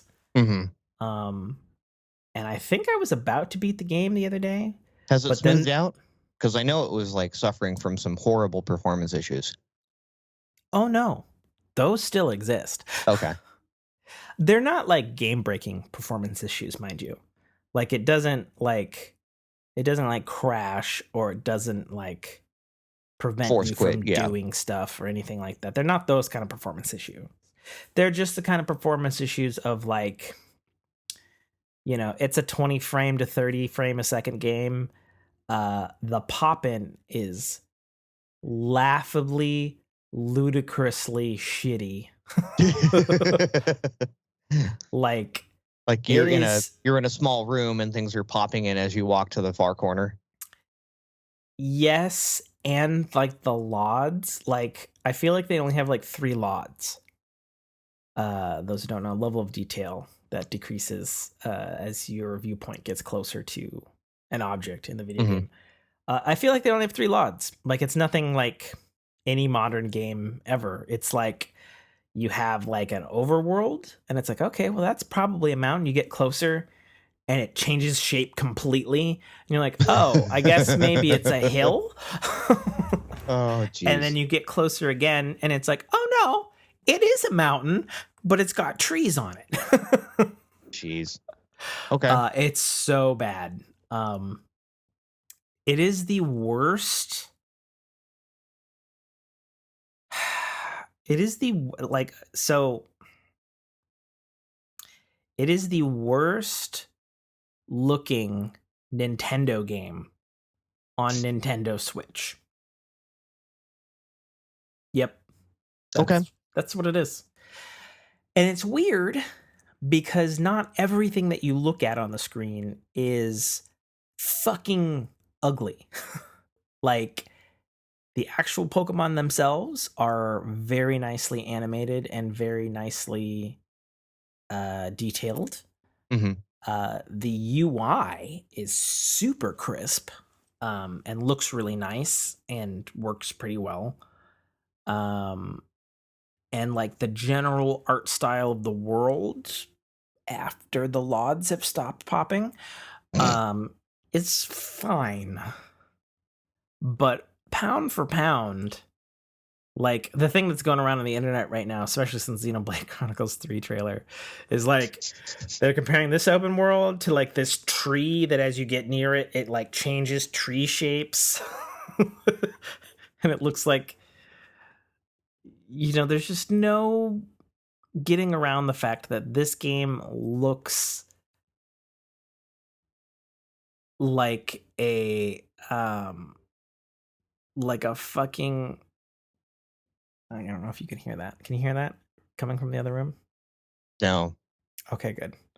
I can tell that Brock is watching Avengers Endgame because the portal scene at the end is happening, and I hear the music like just blaring. Oh, it sounds like a distant fan noise. Like I hear a. Okay. Oh, good. It's better than the dogs.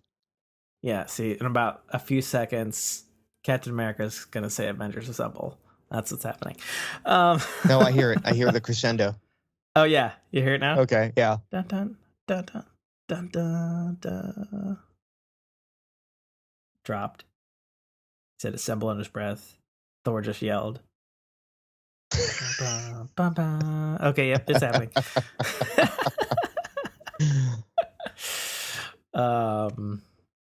Yeah, so but the thing is, the game is really fun. Sure. All of this technical again, bullshit.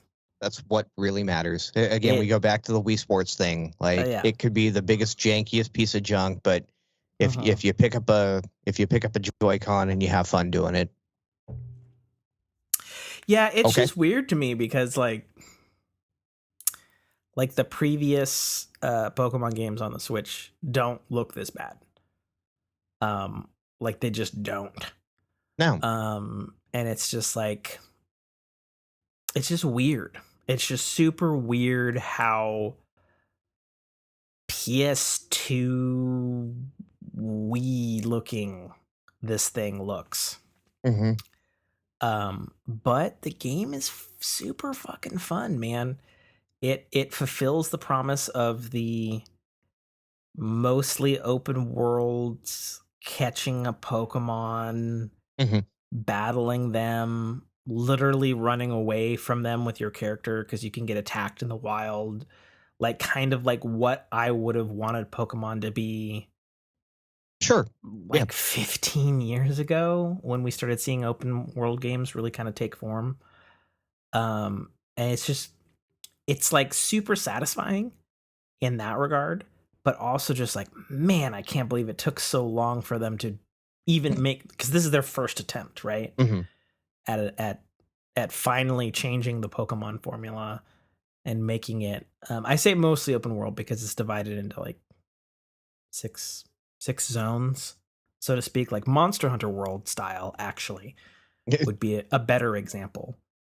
So they're like huge maps, but they're not like insane.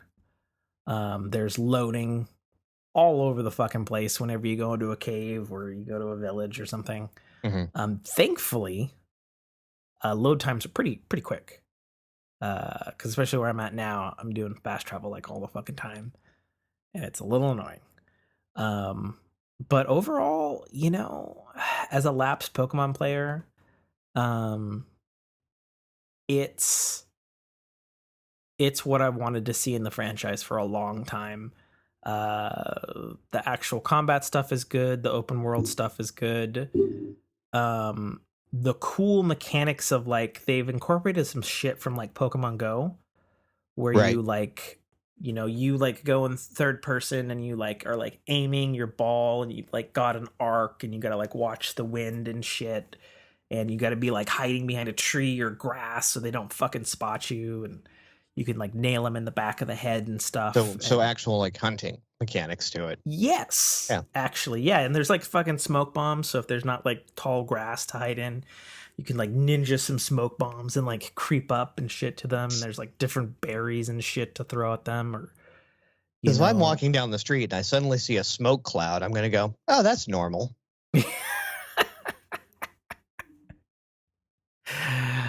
Well, if you're an NPC monster in a video game, of course. So yeah, it's really fun. I would definitely recommend it to lapsed Pokemon players or, you know, people's kids. It's definitely set up in a way. The first this is going to be a turnoff for a lot of people, but like the first like 5 hours are really rough, not because they suck, but because characters literally won't fucking stop talking to you about how to play the game. So it is set up as like a my 5 first hour Pokemon long tutorial. Oh yeah. Be prepared for some reading when you boot this one up. Okay. Before you get to do anything fun, essentially. Which sucks. And I understand why they did it that way, because it is set up as like, you know, this could be somebody's first Pokemon game. Like this could be your daughter's first Pokemon game. Same problem I had with like Animal Crossing was I spent the first like hour and a half going through that initial tutorial going, okay, would you just stop talking? Yep. So think that, but 5 times worse. Yeah, no. Like it's literally worse. And even if you say like you're like familiar with catching Pokemon, like they'll like look at you and then they'll like start going on anyway, and like you hadn't said that choice, and I'm like, right, motherfucker. Like, just let me out what there. This would look like if I said no, I'm not familiar. Yeah. So so the initial start super rough, no getting around it. Mm-hmm. Thankfully you can speed up like the dialogue text and stuff. Oh, you can A skip it? You can't like insta skip it, but you have 3 speeds of dialogue. So you can jack it up to 3, and like you'll have like the text bar, you know, basically like zip, and then, you know, press A and then zip and then A. Right. Which, you know, is what it is. But anyway, like the actual game itself is very fun. I've enjoyed it. I've enjoyed it a lot. I would recommend it to people. It's totally fine as my first Pokemon game. And especially for probably like, it might even be better than the games that I grew up with for kiddos, because it is, you know, you can move around in the world and there's not like a stop, and it's not like slow, and it's not like all the things that was my generation's Pokemon game when I was growing up. But you can still like taste those bones, so to speak. Sure. So it's like, oh yeah, I remember this. Oh yeah, I need to do this, you know. And then there's other shit because I've been out of the Pokemon game for fucking so long now. And I'll be like, oh, I know I need to use fire against this fucking thing. And it's like, oh, but then I use it and then that it's like, oh, it was not effective. And I was like, what? And then I'll look at it and be like, oh, they've changed this motherfucking Pokemon's like how he works now from what I remember, which just serves to make me feel super fucking old and inadequate. But, you know. So yeah, I would definitely recommend Pokemon Legend of Arceus. Atreus? People have varying things as how to say that fucking name.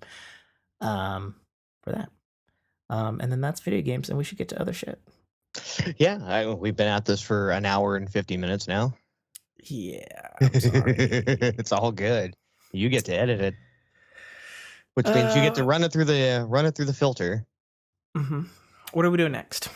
I need to do a bio break because I didn't think we'd be doing this for an hour and 49 minutes. So. You didn't think we were doing an entire podcast for an hour and 49 minutes? Well, no. Getting into topic number 2 after an hour and 49 minutes. I could have held it for another 15. I have a feeling we're going to be going longer than that. So, yeah, we'll see. Quick bio break. Yeah, do your bio break. All right. I'll vamp. How about that? Oh shit, you're gonna vamp? All right. Yeah, I don't feel like editing. All right, have fun. I'll be right back. So Nate has left the building. He's got. Here's what I see on his screen right now. His microphone is actually that's not his microphone. It's his headset is dangling off of a spring-loaded boom mic. He's got a black chair with a black and looks like vaguely yellow, what do you call it? Plaid lumberjack type shirt. I can see a green screen of some kind behind. There appears to be some kind of painting thingamajig to the left of the green screen. To the right appears to be a TV, some kind of mug, his phone, some black thing that I'm assuming is a speaker of some kind. It looks like there is a sliding door behind the green screen. He's returned. He's wearing a shirt that says Who Day. It has the letter B on the top, and the cap is facing forward. He's giving me a look right now of disapproval. I'm going back up and I'm reading the transcription. What the fuck is he going on about? I was doing a nature documentary of what's the background of your room. Oh, fuck me. I blinked wrong. Oh, fuck. I just dislodged my contact. Oh, do I have to vamp and go on about your room? Oh, you know what? Yeah. And so here we go. The room looks like it could be a bluish gray. It's probably gray. Could be the lighting. The chair is leather bound, and there seems to be a pad on the floor that looks like it has AT-AT walkers on it. In the background, there is yet again something that looks like a Winamp, a visualization plugin, but it is just the game that he is farming. Right there underneath his Star Trek art piece. And then there is the pop filter just to the left of my screen. And then the silky velour bachelor couch. That's like clearly a bachelor couch that probably folds out into a futon of some sort. From his wilder days. And then the collection of Halo artifacts in the background.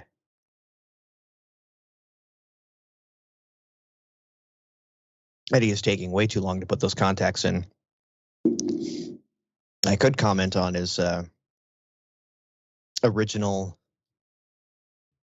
13-star American flag hanging on the side of his on the wall there, and the TV that has gone to sleep by now. Well, we shall see. I don't know what that's all about. He could just be extremely patriotic, for all I know, or it could be a family heirloom from, he could be a long lost relative of Betsy Ross. Oh, hello, sir. Hi. Are you going back and reading the subtitles now? I actually don't know how to do that. It just appears on my. Oh, they're on the screen. right-hand side under the chat. Under the chat? Mm-hmm. Oh, on my screen. Or under, where is it? More. It's I don't underneath know. your chin right now. Okay. I got something underneath your chin. Tum-tum. Okay. Fair enough. Oh, yeah. There's a little up arrow at the top of it. You see that when you put your mouse by it? Oh, I do see that, actually. Yeah. Oh, Little carrot. Okay, what do we got?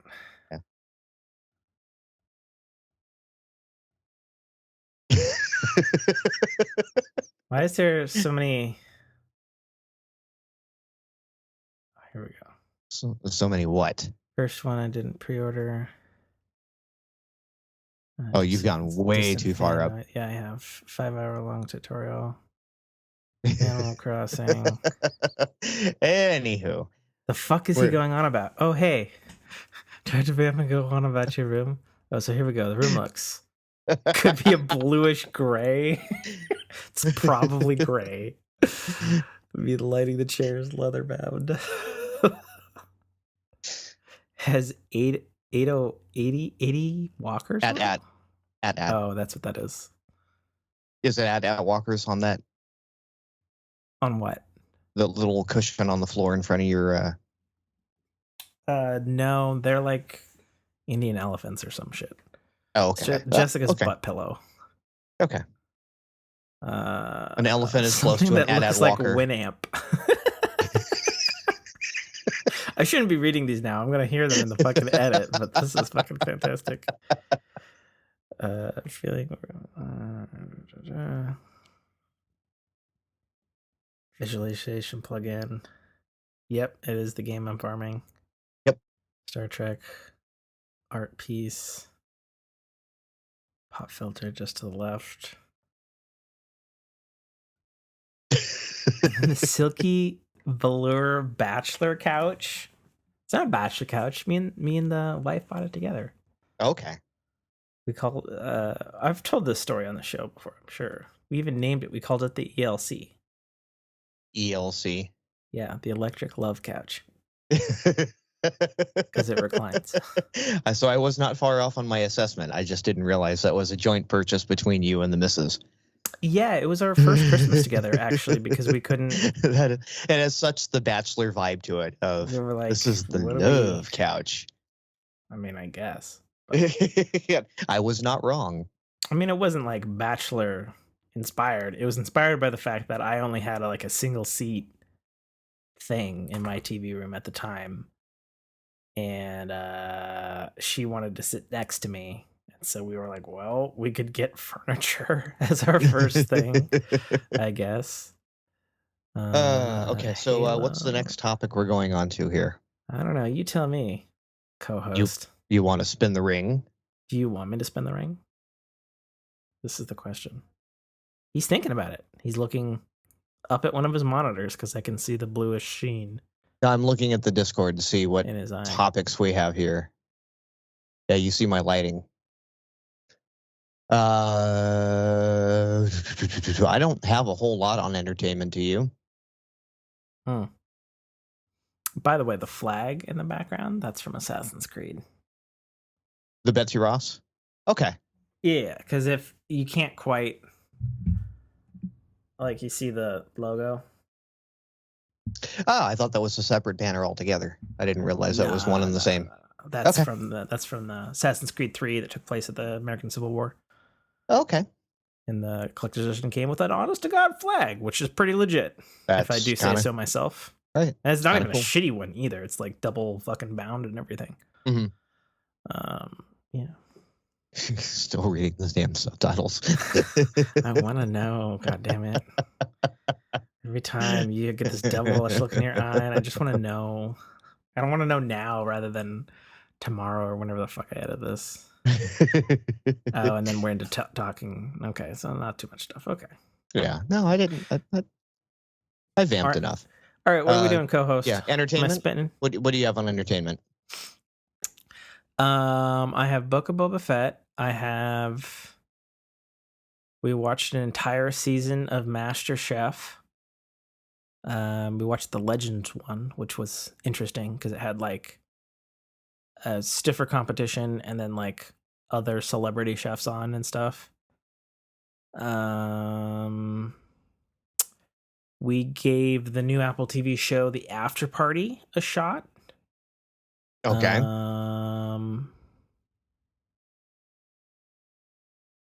There's, of course, I can't remember. Did we talk about this 2 weeks ago? I don't remember when the trailer came out. Did we talk about the Halo TV series? I think we mentioned that it had dropped, or no, that it was going to drop because it happened during the playoff game that weekend. Right, because it recorded.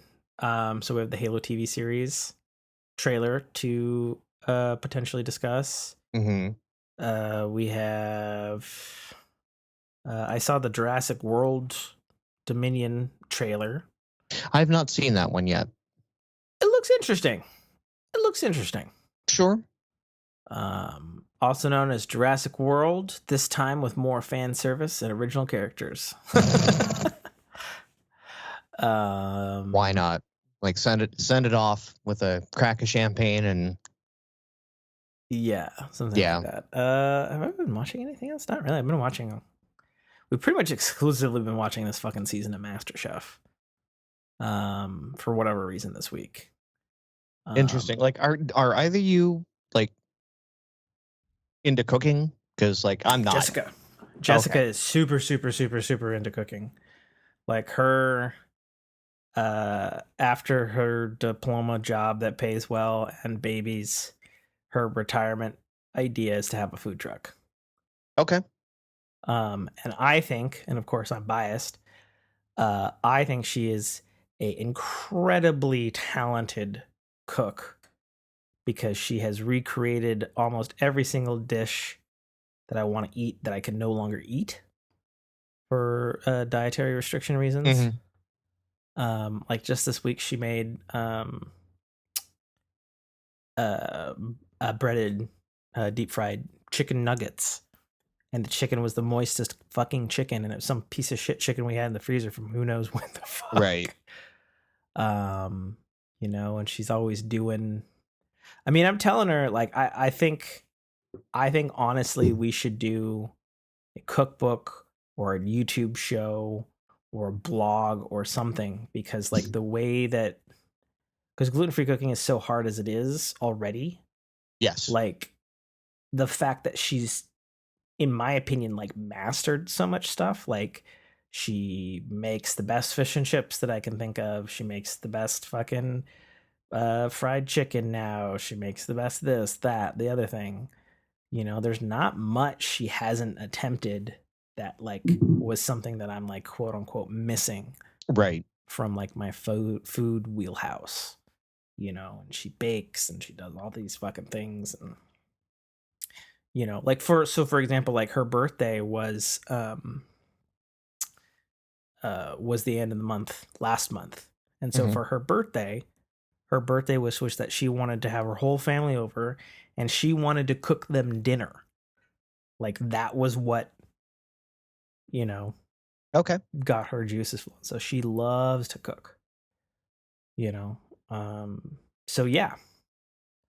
And I like the game show aspect, and I like seeing, what food people create and stuff. And, and I'll pause it a lot because they'll say a bunch of French shit. I'll be like, what the fuck does that mean, honey?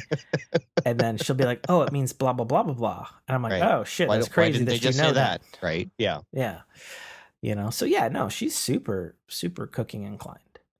Yeah. So like my wife and her sister, again, good, strong Jewish upbringing.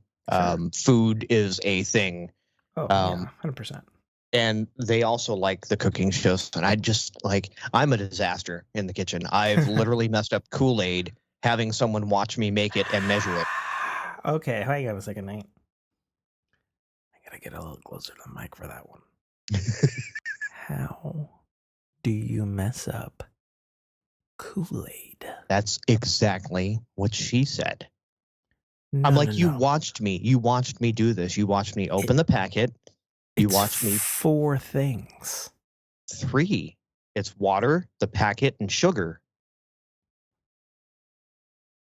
If you want to count the pitcher, sure. The pitcher is the 4th thing.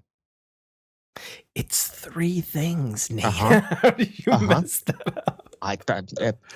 And I had someone supervising me with measuring cups, not like eyeballing it. That's and ridiculous. It was the worst, most horrible Kool-Aid anyone has ever had. And I'm like, I'm done. I've burnt water.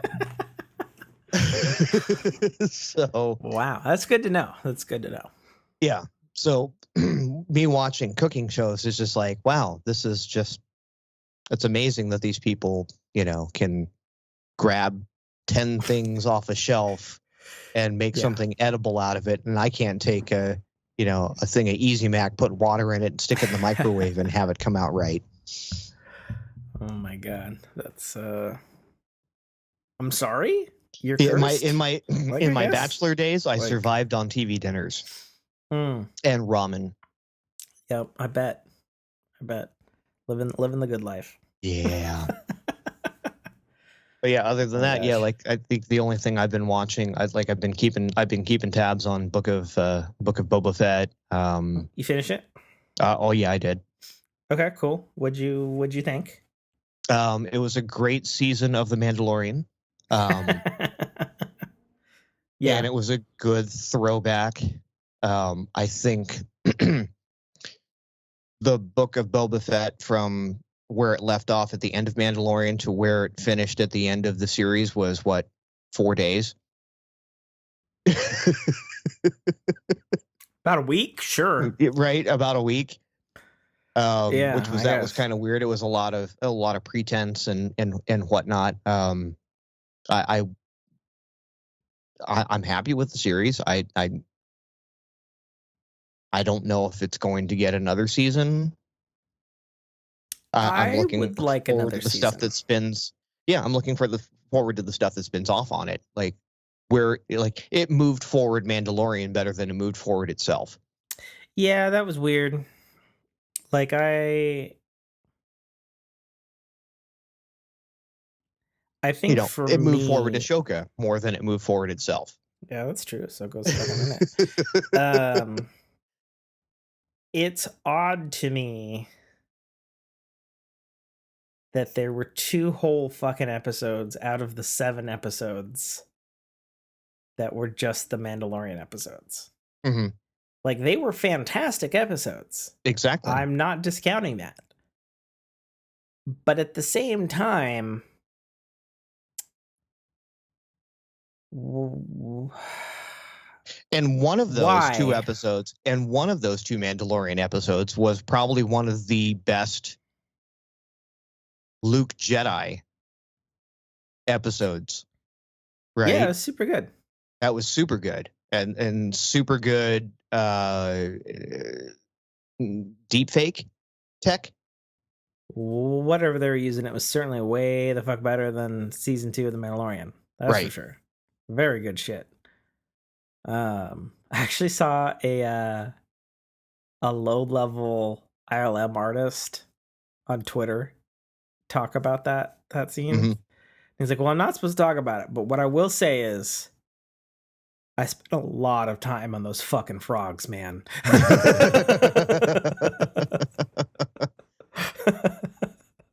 Yeah. Like it was absolutely beautiful. And again, just the deep fake tech on that was like, I was impressed. I'm more impressed. Like, don't get me wrong. I thought the face was fucking fantastic. I was honestly more impressed with how fucking crazy good the digital Mark Hamill voice is. Because he's not there. He's not saying those things. Mm-hmm. Like, it's not just his voice unaged or whatever. Like, it's all faked. Like 100%. Oh, you think so? I know so. Did you not Okay. watch the making of The Mandalorian season 2? No, I didn't. No, they created this fucking insane AI thing that pulled, like, sort of similar to deep fake, but with audio, where it pulled every single fucking word that Mark Hamill's ever fucking said. Sure. And then it's being run through like a Siri thing. And then they do some After Effects on it to make it sound correct pitchy or whatever. So it's not like complete robot garble. That's crazy. Yeah. So in Mandalorian season 2, Mark Hamill was on set. Mm-hmm. And he did say stuff. But he didn't have a mic on. They didn't use any of the audio because he just sounds too old. Sure. Well, because he kind of is. Yeah. No getting around that. That's fine. Well, I mean, I guess there is getting around that in this case because there was this digital voice thing, but the digital voice thing was fucking insane. Right. And I was like, oh yeah, and we can make him say whatever the fuck you want. Intonation and pace, right? That's something you can't really AI. Yeah, I mean, there's a lot of AI stuff, but then there's a lot of audio editing finesse going on with it as well. And it's just insane. That's what it is. Because it felt good. It felt authentic. It felt genuine, It didn't felt super cheesy, even though something is not quite right. Right. Like we all knew that wasn't Mark Hamill on the screen. We all knew it was a deep fake. But it was still very much pushing the uncanny valley. Yeah, and I would say it's probably their best attempt for ILM. Had I had a lesser TV, I probably could have been fooled. Oh yeah. Yeah, no, there's definitely some cool stuff going on there. Yeah, I mean, Book of Boba Fett, here's my thing. Like,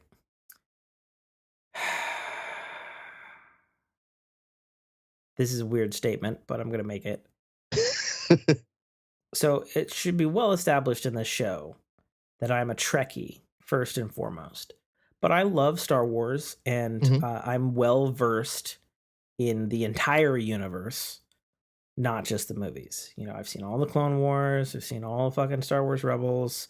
All of this stuff that builds into The Mandalorian and the Book of Boba Fett in ways that you have no fucking idea is even relevant. Like the Cad Bane, he shows up. Huge player in the Clone Wars. Right. He fucking bombs the Senate. He almost kills Palpatine because he figures out that he's the fucking Darth Lord of the Sith before anybody else. And hates the Empire so much and doesn't want them to live, so he tries to fucking kill him. Boba, after Order 666, he ends up with Cad Bane, and Cad Bane trains him to be a bounty hunter. So him facing off against Cad Bane in the Book of Boba Fett is like as a fan, I'm like, yo, this is perfect. Right. This is this has been a long time coming, because why he bounced was because Cad Bane is fucking ruthless. And Boba, then when he was basically a kid, didn't want to be a complete psychopath. Right. So it was like, oh man. And as someone that isn't as versed in the lore, that still came through. Oh, cool. That's awesome. Right.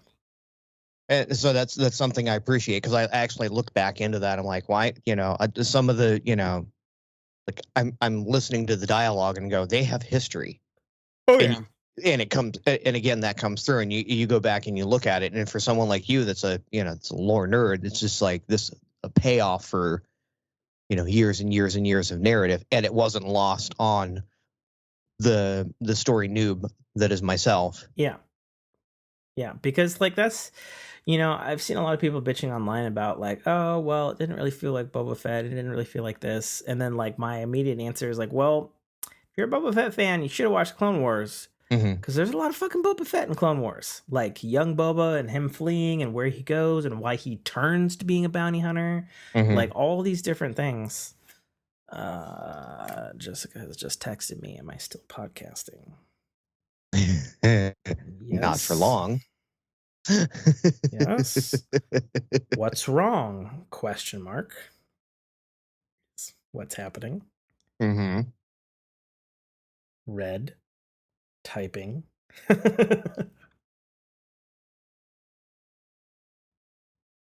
Still typing. Probably sending. Waiting for response to see what she needs. Hurry the fuck up and send. Oh. She just says nothing. I was going to give you a kiss if you were done. I saw the door open, so I thought you came in the room. Then I fucked up. Contact. Come give me a kiss. Cover your tits. I have camera on. Fair. Granted, we're not live, but yeah. Fair. Yeah, no, we're not live, but still.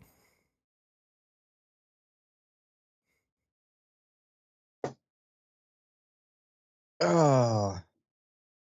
But yeah, like those narrative beats weren't absolutely lost in the shuffle, and it was enough fan service that like you, the again, the lore nerd was just like, yes, payoff. Mm-hmm. Hello, wifey. Love you. Night. Love you. Night. It says good night. Okay. What's his name? Kristan. Yeah, Black Christian. Right. Which also has his own huge history. Exactly. As well. Because yeah, like Jessica was watching that and she was like, "Oh no, Black Chewbacca's gonna die for the people." I was like, "Nope, that bitch was raised in gladiatorial things. He's been fighting Chewbacca for 100 years. Right? He hates that man." Yeah, that's good that stuff like that isn't lost on you, and then for people like me, it's just a bigger payoff. Mm-hmm. Exactly. Yeah, it's good stuff. So, like for me, like I really enjoyed the Book of Boba Fett. I definitely agree that I wish it had been a lot of bit like just focused on Boba Fett. Mm-hmm. Like I didn't need Luke Skywalker in the Boba Fett TV show. Right. I didn't need Ahsoka in the Boba Fett TV show. I get why the Mandalorian is in it. Sure. I don't get why he has 2 whole fucking episodes to himself. Right. Essentially, and even to a certain extent, I don't even understand why they put so much exposition on Grogu. Yeah, like, okay, this is stuff that could have been happening in the Mandalorian. Right. Like, and now it's like, for Mandalorian fans, you have to watch the Book of Boba Fett. Mm-hmm. And maybe that's why. I don't know. Maybe those things are intentionally put there by Disney corporate that's like, all right, well, we got to have a reason for people to watch this, other than the people who were nerds about Boba Fett as the dude who was in an armor that had no story. Originally, So, I don't know. Like, that stuff just felt... At least it was on this, watch the series on the same service that our other series is coming out on. It would be really shitty that, you have to watch the Book of Boba Fett on, in a theater to then watch The Mandalorian season 2. Yeah, that would be weird. Right. So I agree. Yeah. So yeah, I don't know. Yeah, so watched Book of Boba Fett. I think it's good. I would like another season to see the rest of him running his section of Tatooine play out. Sure. I was simultaneously happy and irked. So there's an after credits, right? Yes. Okay. And so you saw that Timothy Olyphant's character was in the back to tank being Marshall. live. What's a who's it? Yeah. Yeah, whatever. Doesn't matter. Timothy Olyphant playing a marshal of some kind, whether it's in space, Deadwood, or present day. Like that's Right. that's what that actor's doing. I was simultaneously happy that he wasn't dead because it's Timothy Olyphant, and I do actually love Deadwood and Timothy Olyphant's acting and stuff. But then also I felt a little cheated because I was like, Cad Bane wouldn't leave that motherfucker alive enough to like get revived, and obviously he had the android robot people Right. getting ready to cut the him modders. up. Yeah. But at the same time, I was like, that was a little bit of a cop-out, in my opinion. Sure. So, because I was like, man, if you're going to go out, you're going to go out by... Because, like, Cad Bane is, like, he's the original most dangerous bounty hunter in the galaxy. Like, he's the OG, And again, there's sometimes you just got to go out like that. Like, this was one of the... and I'm going to throw it way back here to Xenotired Chronicles. You remember Brian Austin Green's character, right? Of course. And how we talked about this. I'm a huge fan of that series. Right. And how unceremoniously he was done. Oh, yeah. I was just like, damn, okay. And we moved on. I was just like, yeah, that was... Sometimes it's got to happen that way, and it's nice when it does. Yeah. I think, honestly, one of the best things that came about Cad Bane being in Book Boba Fett was honestly this thing that was floating around. It looks like it's a meme, but it's actually just the text captions from a Clone Wars episode. Because Cad Bane's in Clone Wars a fair bit. And there's a scene from that series where Ahsoka and Anakin Skywalker are hunting down Cad Bane. And they're at a distance, right? Looking at Cad Bane somewhat similarly as how he appeared off in the distance. And you're like, oh, who's that? In the distance in Book of Boba Fett. And Ahsoka's just like, Master, it's Cad Bane. And like Anakin like squints and he's like, could be. How can you tell? And then Ahsoka's like, Master, nobody wears a hat like that. And I'm like, that is the greatest thing. And I totally forgot about that episode. And I was like, oh yeah, that's fucking hilarious now. Right. Yeah, totally the man in the black hat. Oh my god, yeah, 100%. So Boba Fett and MasterChef is really all I've been doing. We did check out a new show, although it wasn't this week, called The After Party. It's a murder mystery on Apple TV Plus. Okay. And it's a comedy. Well, sometimes it's a comedy. I say that because each episode is told from one of the... It's like a murder mystery whodunit thing. Right. Like the first 5 seconds, there's like this character played ironically by not James Franco, but his brother, the younger one. Okay. And who's just playing this like rich Justin Bieber asshole type person, and he gets like thrown off of a Malibu like cliff and dies. And there's all these people at this party, which is why it's called the After Party, and they're being interviewed as to who done it. And so they're telling their version of events. But as they're telling them, each episode is like their episode, but it's in a different genre. So like the first episode was a rom-com. The second episode was a psychological horror. The next episode, which I haven't watched yet, is supposed to be like an action movie. And I'm just like, that's actually pretty awesome. As far as like a concept of a show. And they've got all these like these actors who generally play in comedies and stuff like that. Right. So it's just kind of interesting, something different. Yeah, that's all I've been watching.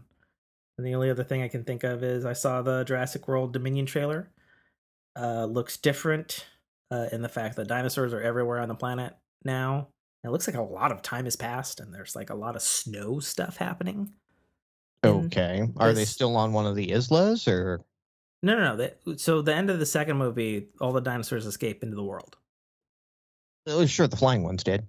No, all of them escaped into the world at the end of the second movie. Of Jurassic World. Not Jurassic Park 2. Right. clarify if there was a confusion. And it was like, oh, cool, that could be a cool setup. And so we're seeing the result of this, and it looks like it's been quite a bit of time between timeline-wise. And there's like they're all over the ocean, and they're fucking up like shipping lines, and there's T-Rexes fucking everywhere, and there's like people in hiding, and it's like slightly post-apocalyptic, but not quite, like right at like not quite the downfall part of civilization because of the dinosaurs. Right. It's not apocalyptic because we made the world unlivable. It's apocalyptic because we're now food. Yeah. And then and it was stuff in the trailer, like they were showing like news headlines like, how do we live in a world with dinosaurs now? They're wrecking everything. We should kill them all, or whatever the fuck. Sure. And it's like, okay, that's kind of an interesting, at least it's different than doing Jurassic Park 1 and 2 again, which is what they did with the World movies. And then there's the obligatory shot of, Sam Neill, because he's back. Mm-hmm. Sam Neill's character walking in and finding, was it Laura Dern's character at a dig site, and fucking Jeff Goldblum's there, and like, the gang's all here, so to speak. So yeah, I don't know. It could be interesting. It could be entertaining. It definitely looks like it has more going for it, or potential, than previous entries, since it's not just like a carbon copy of the first two, which these earlier two totally were.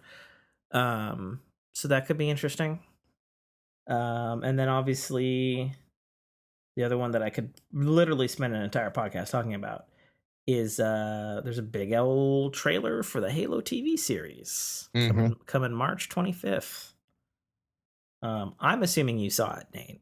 Yes, it happened during my football game. What are your thoughts on all of that? I'm gonna watch it because I'm a Halo fanboy. Okay. I'm not. I wasn't impressed with the trailer itself. It looks exactly like what you'd expect from a Halo TV series. But it didn't. I'm happy it didn't reveal too much. Okay. So it looks amazing. Yeah.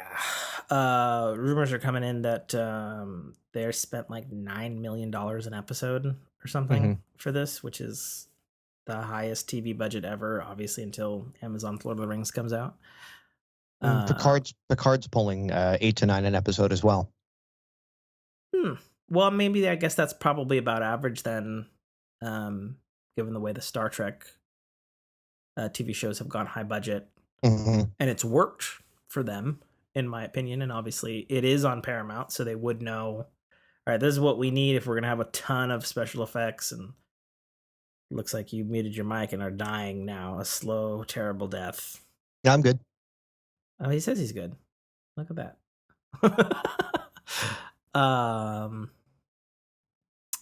Yeah, I mean, I think many things about it. Number one, as a huge Halo nerd and lore buff, I am excited that it is its own universe. And it's taking place in what they are literally calling the Silver Timeline.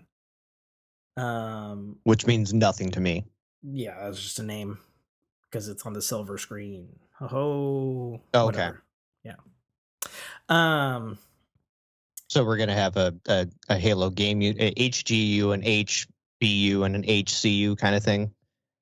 Game universe, book universe, cinematic universe. Well, book universe is the game universe. Okay. Yeah. I thought there were some deviations there as well. Nope. Okay. So all Halo canon up to this point has been canon. Okay. The TV series is the one thing that is not canon. Right. Literally everything else is always considered. All the books, all the podcasts, all the audiobooks, all the comic books, all the animated series, all the live action stuff. So why do you think they did that?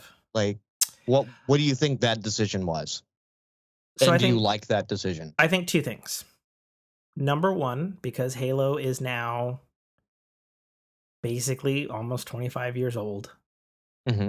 I think they'd been trying to adapt the first game and the first book into a movie for a very, very, very, very, very, very, very long time, since way back before Halo 3 came out, when Peter Jackson was originally attached to make a Halo fucking movie produced by Steven Spielberg. Which, fun fact, the TV series is still produced by Steven Spielberg. I think they went down that road so many times over the last 25 years.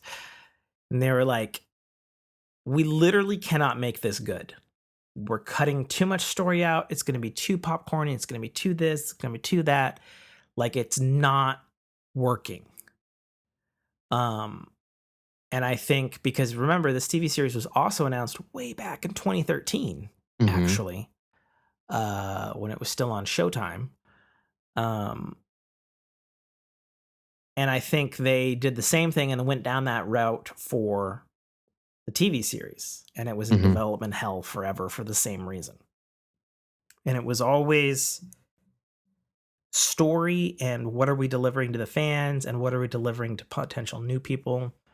And then finally, 343 and Kiki Wolfkill, who is heading transmedia for Halo at 343, finally was like, look, what if it's just its own thing and we can do a remix of Halo Fall of Reach book, which is everybody's favorite book in Halo.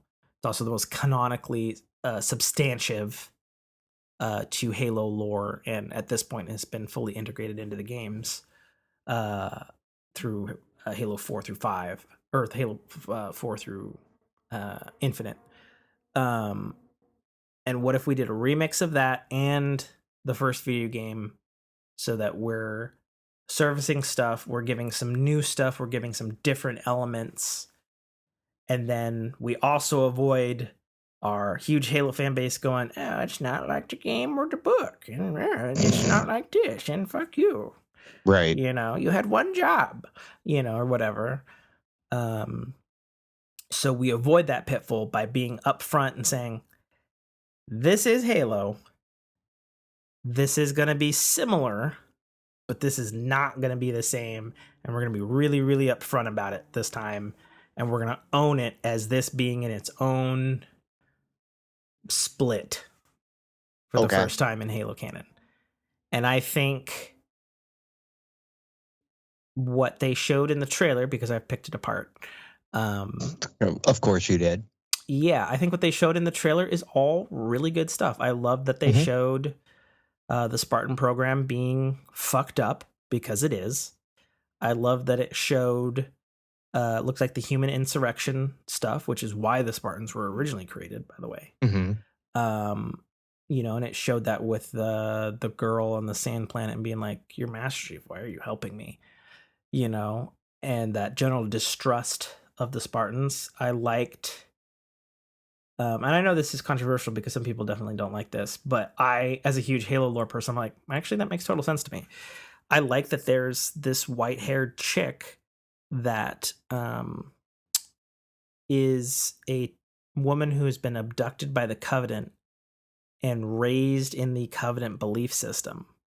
Right. And the reason that makes so much sense to me from a story perspective, because a lot of people were like, oh, well, this is so they don't have to spend CGI and they can just have a human, evil bad character to pin all the stuff, so they don't have to spend money on CGI. And I'm like, I mean, I haven't seen the show. Maybe it could be that way, but humans, canonically within the Halo universe, they're the only ones who can use the fucking Forerunner devices.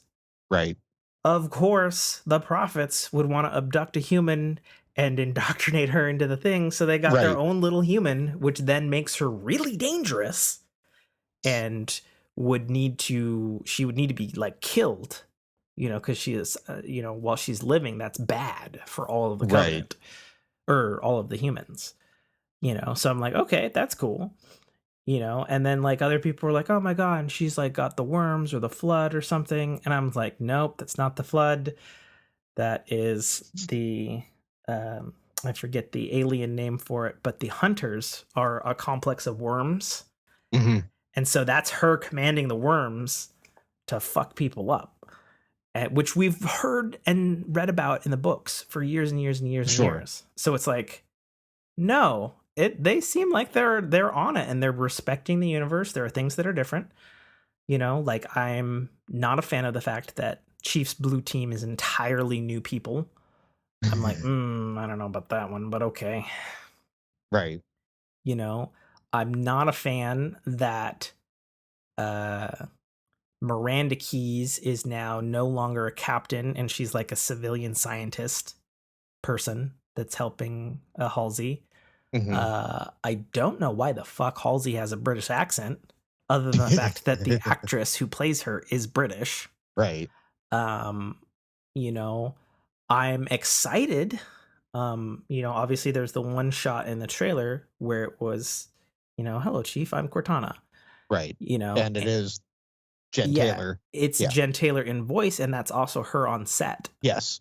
But the thing that's weird to me about that is like, on the one hand, I'm like, yay, that's a win because Jen Taylor is awesome and deserves it and deserves all the praise and stuff. And I'm excited to see her continue being Cortana. Mm-hmm. But when I look at that scene, there's a few things that are like weird to me, and it's hard to put my finger on it. And you just nailed yourself in the balls. Knee into the desk. Oof. It's rough. It looked like balls. Your face doubled over and everything. I was like, oh man. Man down. Show's over. When you analyze the scene with Cortana, it's weird because it looks like she's simultaneously cosplaying Cortana, Mm-hmm. which is weird. But I can also understand that from a set perspective. Like, Mm-hmm. okay, yeah, save a little bit of money. But Jen Taylor isn't, you know, she isn't young as an actress anymore. You know, I mean, she doesn't look old, but she doesn't look Cortana young either. And it's clearly her face, but they've like also CGI'd her face or something. Right. To make it look younger or like purposely fake. I mean, she's older than me. And it's right. And it's like a weird thing because it's like on the one hand, well, she is supposed to be a hologram, a fake. She doesn't really exist if we're talking about the logics of the fucking universe. But at the same time, it's also like, well, but it also looks fake when it looks real. And it's like a catch-22. So I don't know. It's going to be weird. I'm going to need to see more of that before I'm like, okay, I see why this was decided to be this way. You know, I think obviously Chief in the Spartan's armor looks fucking fantastic. Mm-hmm. And beautifully practical as it should be. I think the elites look fucking tastic. Yeah. Some people were pissed off with, because fans are, I swear to God, there are 3 types of Halo fans. There are the Halo fans who love the universe and know everything about the universe and are rarely pissed off. That's me. Mm-hmm. There's the Halo fan who thinks they know everything about the universe and gets pissed off about every little tiny thing because they're fucking dumb fucks and they don't know what the fuck they're talking about. And I love them for supporting the series, but please shut the fuck up and sit down, son. And then there's the third Halo fan who like knows it just like as is. And we're like, oh, well, that doesn't, you know, like they're fans, but they don't really care that much. And it's like, well, it doesn't really look like it was in Halo 3. So that's looks lame to me or whatever. Mm-hmm. And there were a whole fucking bunch of people on Reddit in the category 2 people that were like, oh, these fucking elites, they're wearing black and they've rounded all the things off and they've lost all the character of the elites. And then the category 1 fans like me are like, well, if he's fighting them here and this kind of looks like maybe they've changed the timeline to maybe this is a first contact scenario. Mm-hmm. Technically, the elites during that time would still be wearing their black ceremonial armor, which was more rounded, by the way. So So probably not a fuck up given how serious it looks like they've been taking this.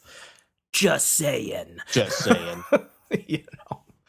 So, you know, You're allowed to be wrong, folks. Stuff, you know, it gets to me.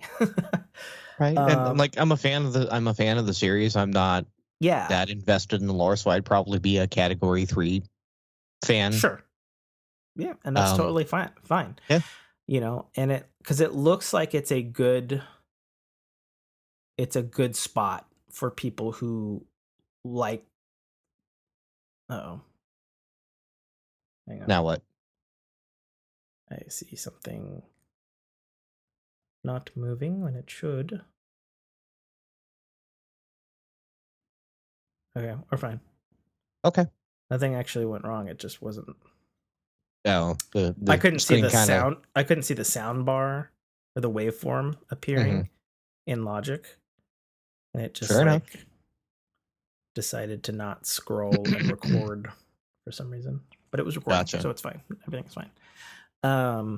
Again, it's, you know, as much as like we love Jen Taylor coming back and reprising her role as Cortana, it's like a lot of people are up in arms about the rest of the casting, and it's like, again, I don't care. Just, if they act the role right, you know, it's a little odd having Halsey being a British actress. Yeah, I don't understand that one at all, personally. But other than the fact that the actress is British, it's like, okay, right? But does that detract from the character, like from her origin story?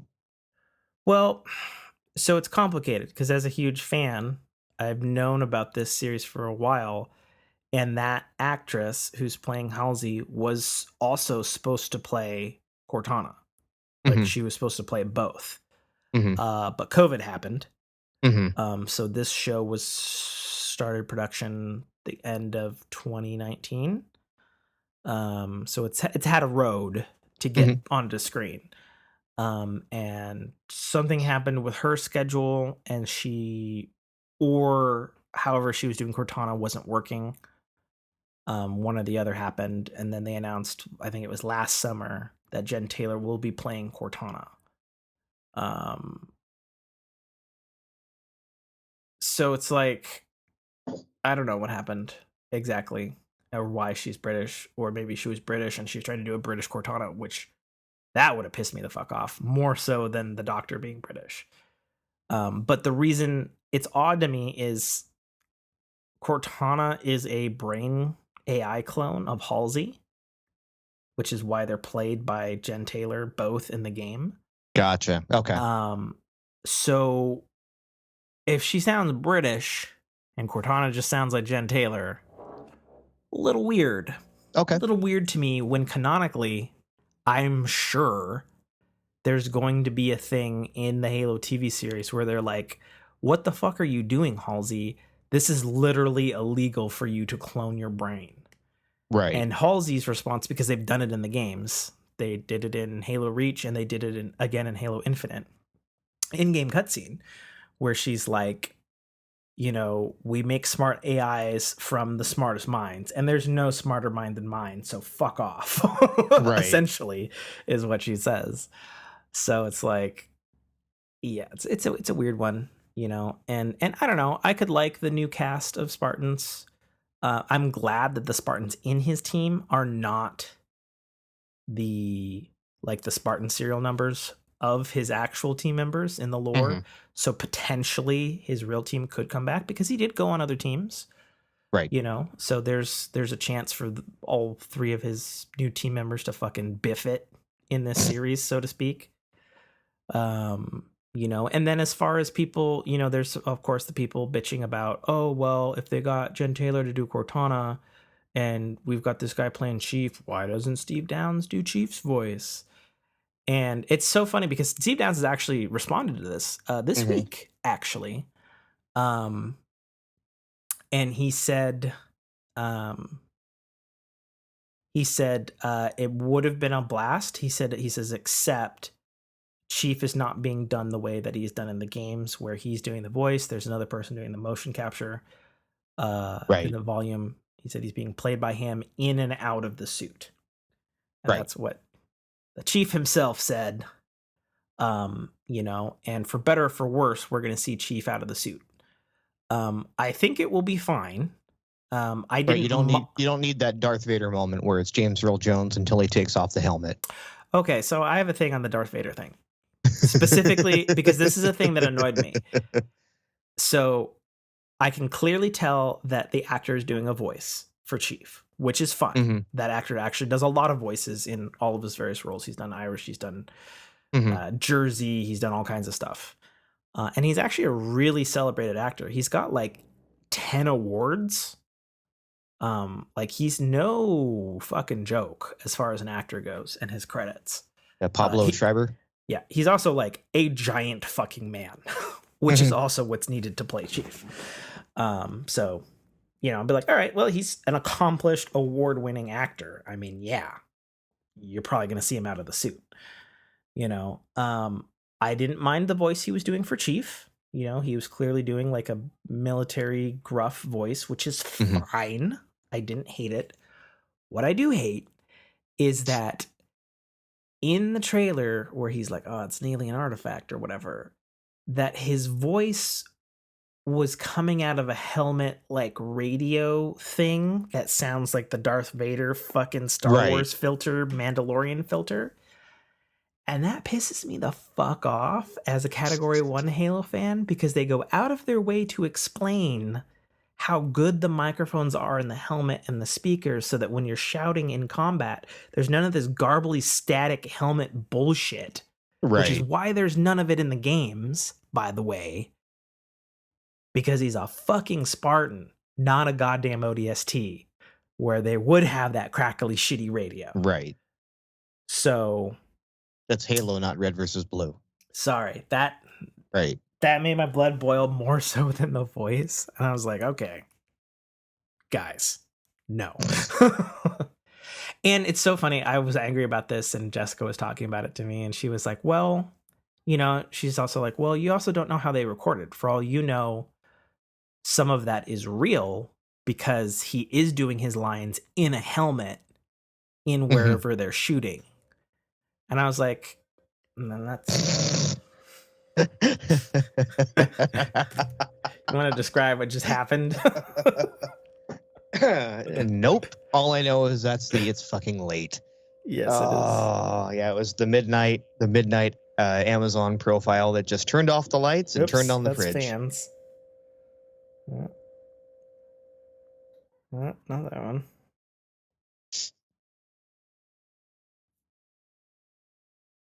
This one. There we go. There we go. Illuminate. Yeah, you couldn't see it, folks, but I was in the mid talking and then just everything went black in my room. Right. And Nate thought it was hilarious. Oh, I thought I was going to be cutting together a bad edit here. Like, well, the power just went out in Tim's I mean, neck of the woods there. I probably would have just been me in a frozen like I'd been like, ah. I couldn't tell. Like the lights went out. It wasn't evident that you were still moving. Yeah. So So I'm excited for the Halo TV series. I can't wait. I looked up the composer. They have a new composer. It's a television series composer guy. He's done a lot of TV shows. Penny Dreadful is one of his bigger ones. When you listen to his albums, all of his albums sound like super orchestral and like classical music sounding.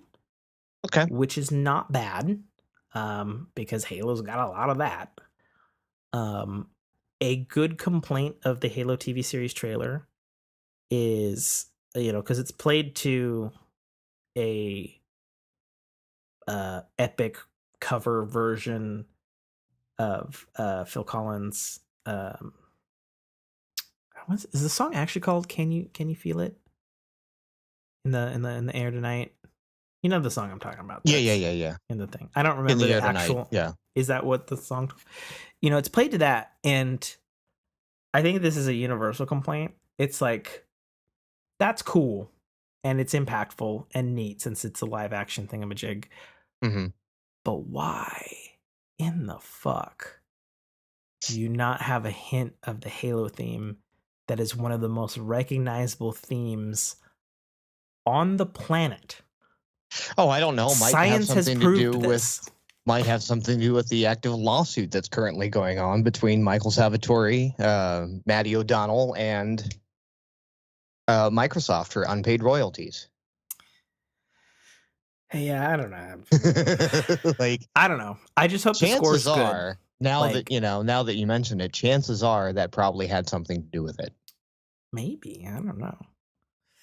I guess we'll find out in due time. Either way, I hope the score's good, and obviously this guy's got big shoes to fill, but I think as we've come to understand how music is produced, producing music for a movie or a television series is easier than doing music for a video game. So I feel if this dude has some of his own stuff in it, and then we've got some familiar themes popping up here and there, I think the series will be just fine. Sure. Also noted, the series is only 9 episodes for the first season. Which is an odd number, but whatever. I'm kind of hoping the first episode's a 2-hour. That's just me, but we'll find out on the 25th. Yeah, that's entertainment. That's entertainment. Are we doing other stuff, or should we cut and run because it's late? I think we should probably cut and run because we're pushing the 3-hour mark. Yeah, we are. Well, we should make a point of bringing up tech and life stuff. Next time. 'Cause I know you specifically wanted to talk life tonight, and unfortunately, we didn't get to that. Yeah, I don't know if tonight. I think I just wanted to bring it up because I just wanted to get current age Tim's breakdown out. Fair enough. Yeah, I mean, other than that, the only big thing we have with tech is, Samsung released their new phone and it's still not as good as an iPhone, which I know you wanted to rub that in. Classic. I mean, what else is new? Right.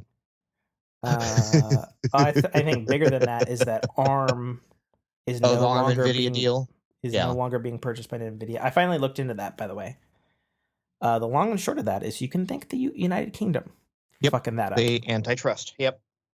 And that one was say what you will about, Microsoft buying Activision, Blizzard, blah, blah, blah, blah, all the other antitrust stuff that they put out. That one was a legitimate stake to claim for antitrust, with everything in the UK being reliant on ARM technology, and NVIDIA holding all the cards to that would have been anti-competitive.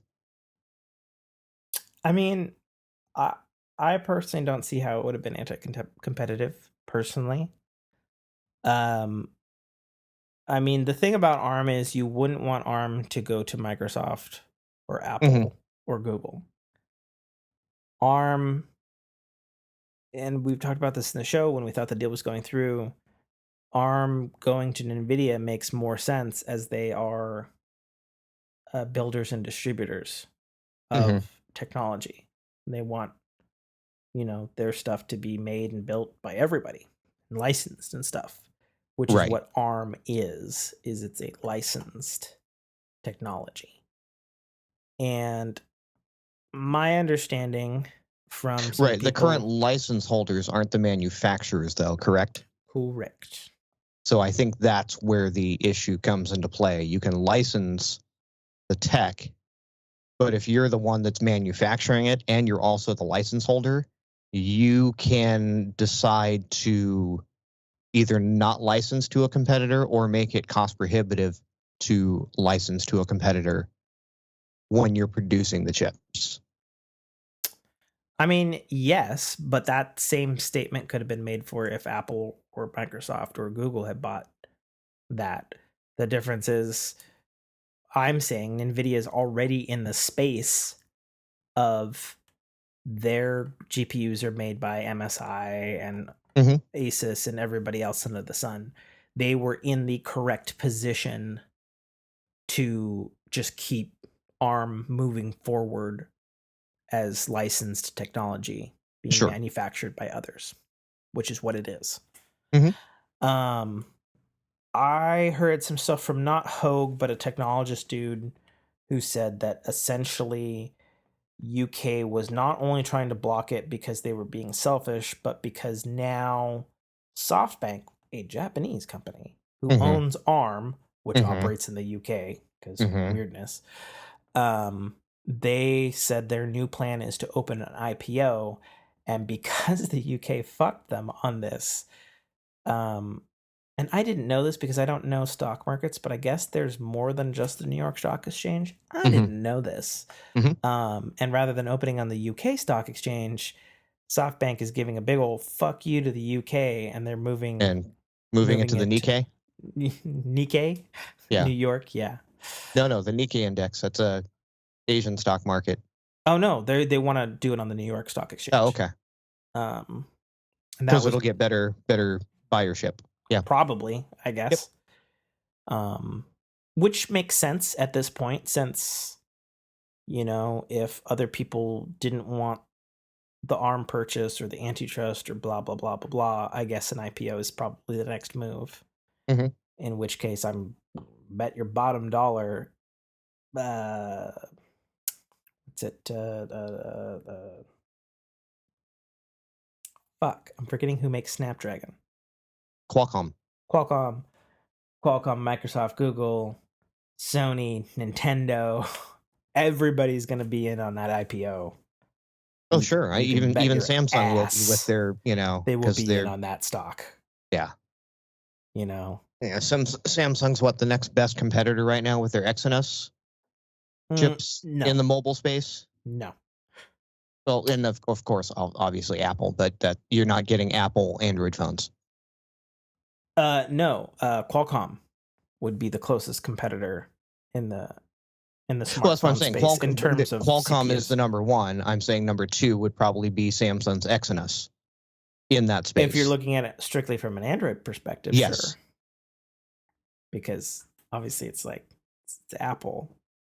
Right. But again, this is why I said if I could get an M1 Android phone, oh sure, we could have that conversation. I can't. Sure. Right. Yeah. No, I get you. But that's yeah. Anyway, yeah, those are the tech things in there, and there's probably some other stuff we posted in there, but we're out of time, folks. So sorry if we only got to a couple of things, and I belabored a Nintendo Direct.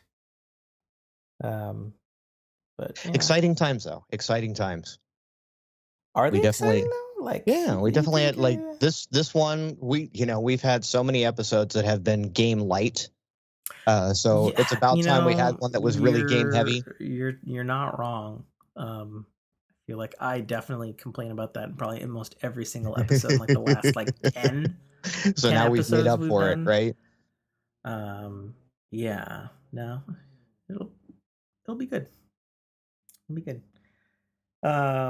It'll give you a reason to come back for the next one, where I'll be hopefully celebrating a Super Bowl victory for my Cincinnati Bengals. Well, the only thing I'm celebrating, and this is true, is my 1-year marriage anniversary. Yay! It is this Monday, actually. Yay! Yeah, okay. I didn't need that. Well, you got it anyways. Oh, God. I swear, I'm going to get a soundboard one day, Nate, or figure out how to loop this shit into Skype, perhaps. I think I might be able to do it with the audio hijack.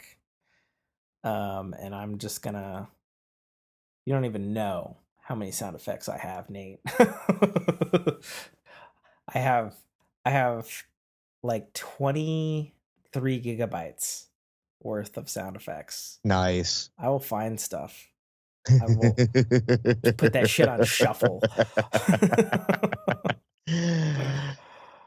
Alrighty, folks. Man. Yep. Sign us out. Find us out. Where can we find you, Tim? Where can you find me? Probably alone drinking this vodka. You can find me on Twitter at Tim_T. You can also find the Fork in Your Podcast Twitter at GetForkedPod. You can take a look at us on the interwebs with Dynamicworksproductions.com. Almost fucked it up. Almost. And certainly didn't say anything about the 3 things that should come in front of that. I'm living rent free in your head now. That's all that matters. Okay, that's fucking terrible. Yeah, at Dynamicworksproductions.com. You can find links to my book, The Citadel, available on Apple Books and Amazon Kindle Bookstore. $2.99. Buy a book, support the show. You can also find links to our Discord, the official Fork in Your Ear podcast Discord, where we have gone through a restructuring and things are simpler and streamlined. Yeah, nice and tidy. Yes. Yeah. Tidy. I do like it much better. And that newsfeed ticker, I've been trying to pin stuff as I see it. Yeah. Me too. It doesn't always work for me on the app for some reason, so I'll just copy it and then I'll like repost it.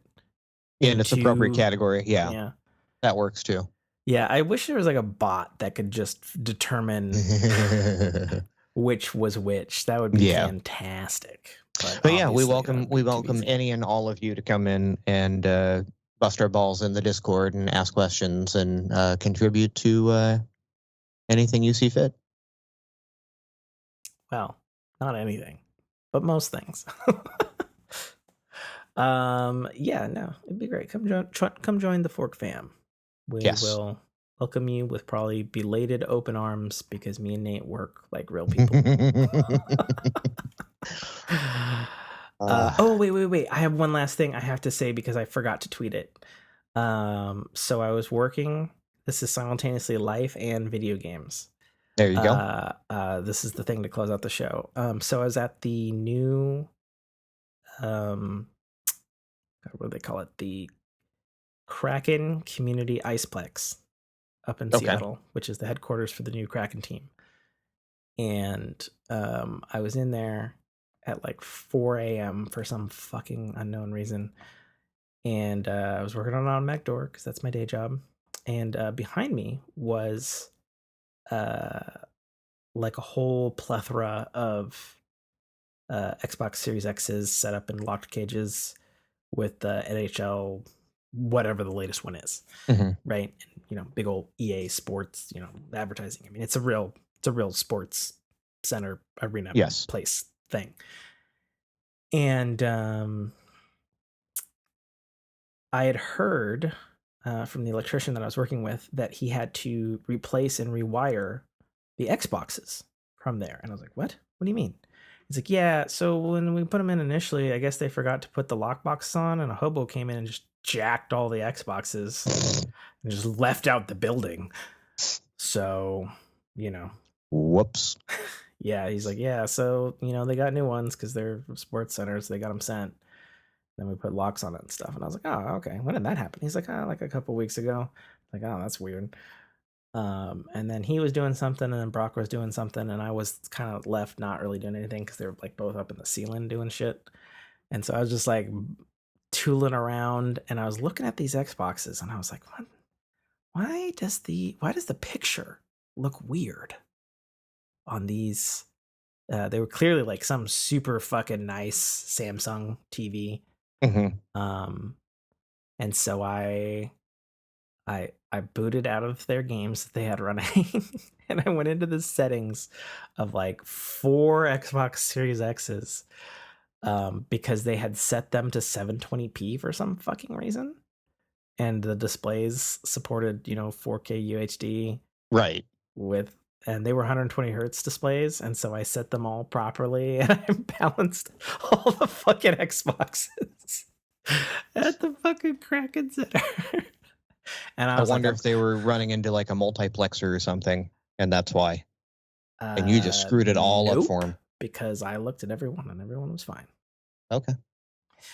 But yeah, no. So I felt like I did my civic, I live in Washington, support the team that I don't watch, but the video games were wrong, so I fixed them for you. Deal. You're a good man, Charlie Brown. I guess so. Well, keep pulling that football. See, that reference I got. All right, and with that, good night, ladies, gentlemen, and anthropomorphic folk. And rogue AI. Oh God. Well, yeah, you too. Have a good night, everyone. Yeah. Stopping. Thank you for listening to a Dynamic Works production podcast. You can find our podcast at www.dynamicworksproductions.com. Feel free to email us at dynamicworks@mac.com.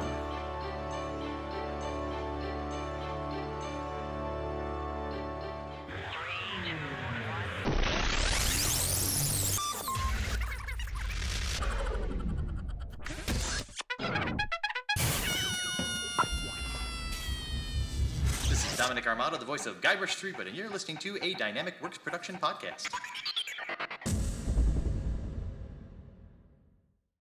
The Citadel, Arrival, is the first installment in a series of epic science fiction short stories reminiscent of the Pulp Fiction style.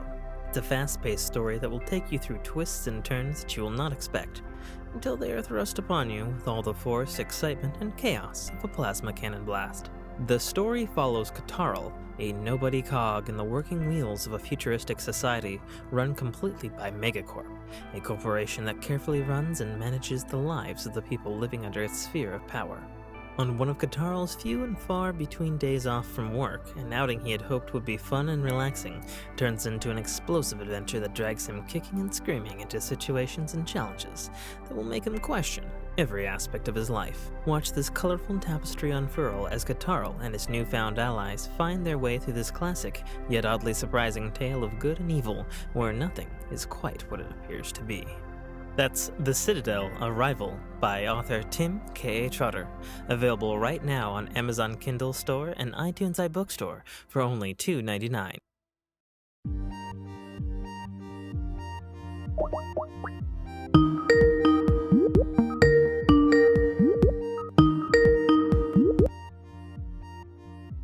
Hello. Hello. Is that better? Is what better? The audio. I think so. Okay. Yeah, I can hear your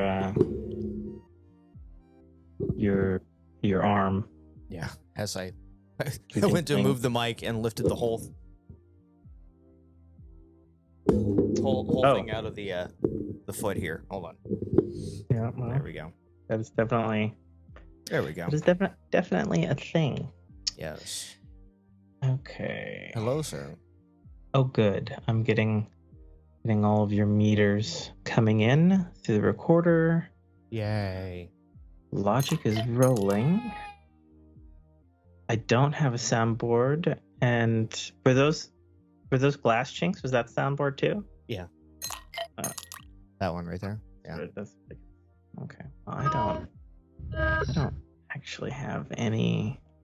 See, I was gonna pour the drink, but I decided I'd try to boot up the Skype thing and I'd pour while I was starting, but then obviously that was a mistake because it went purple.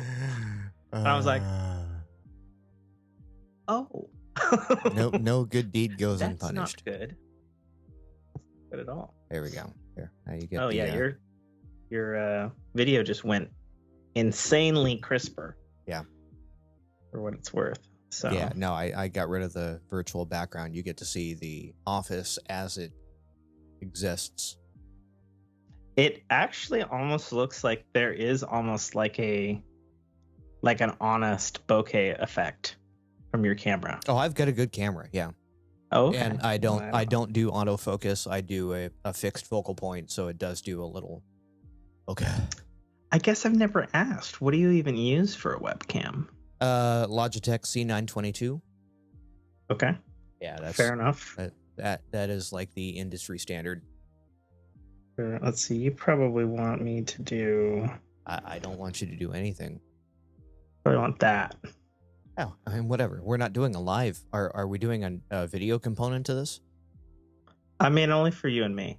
This Okay. is just So- this is just for us, Nate. I mean, if you want sultry amber tones, or if you want white boy sheen, whichever floats your boat. Okay, but I was being serious. I don't actually have a drink yet, so 1 second. Yeah.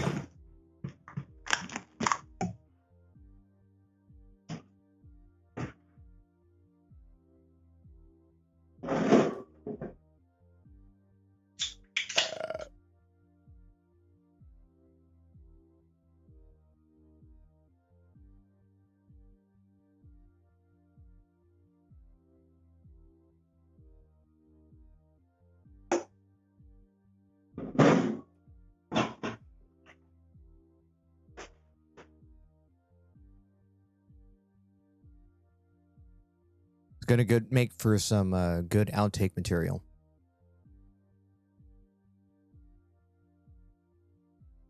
Which you probably can't hear because you don't have your headset on.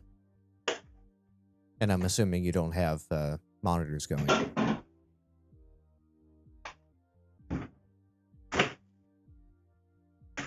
Alexa, turn the mini fridge off.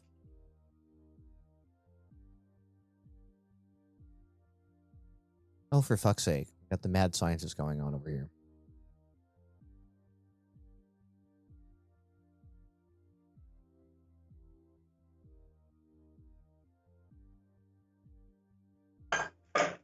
He's getting all dressed up for boozing tonight. Hi. I see you moving. I can't hear you. Oh, you'll hear it in my cut when I send it to you. Okay. Or I'll hear it in my cut. How about that? Well, you don't. Coke? Yeah, just Coke. Just Coke? Okay, we're doing vodka, margarita, cranberry juice. Nice. It's gonna do Mountain Dew, but then I was like, fuck me. I did the pregame. Is that gonna fuck me and for sleep? my entire day has been what a shit show. I'm so exhausted. So Well, that's my week. So yeah. my week. I fell asleep today playing Pokemon mid battle.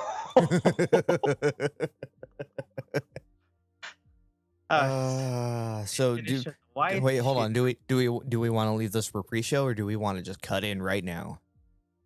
I mean, sure. All right. What do you want to do? Do you want to cut it? I don't care. You You make the decision. 3, 2, 1.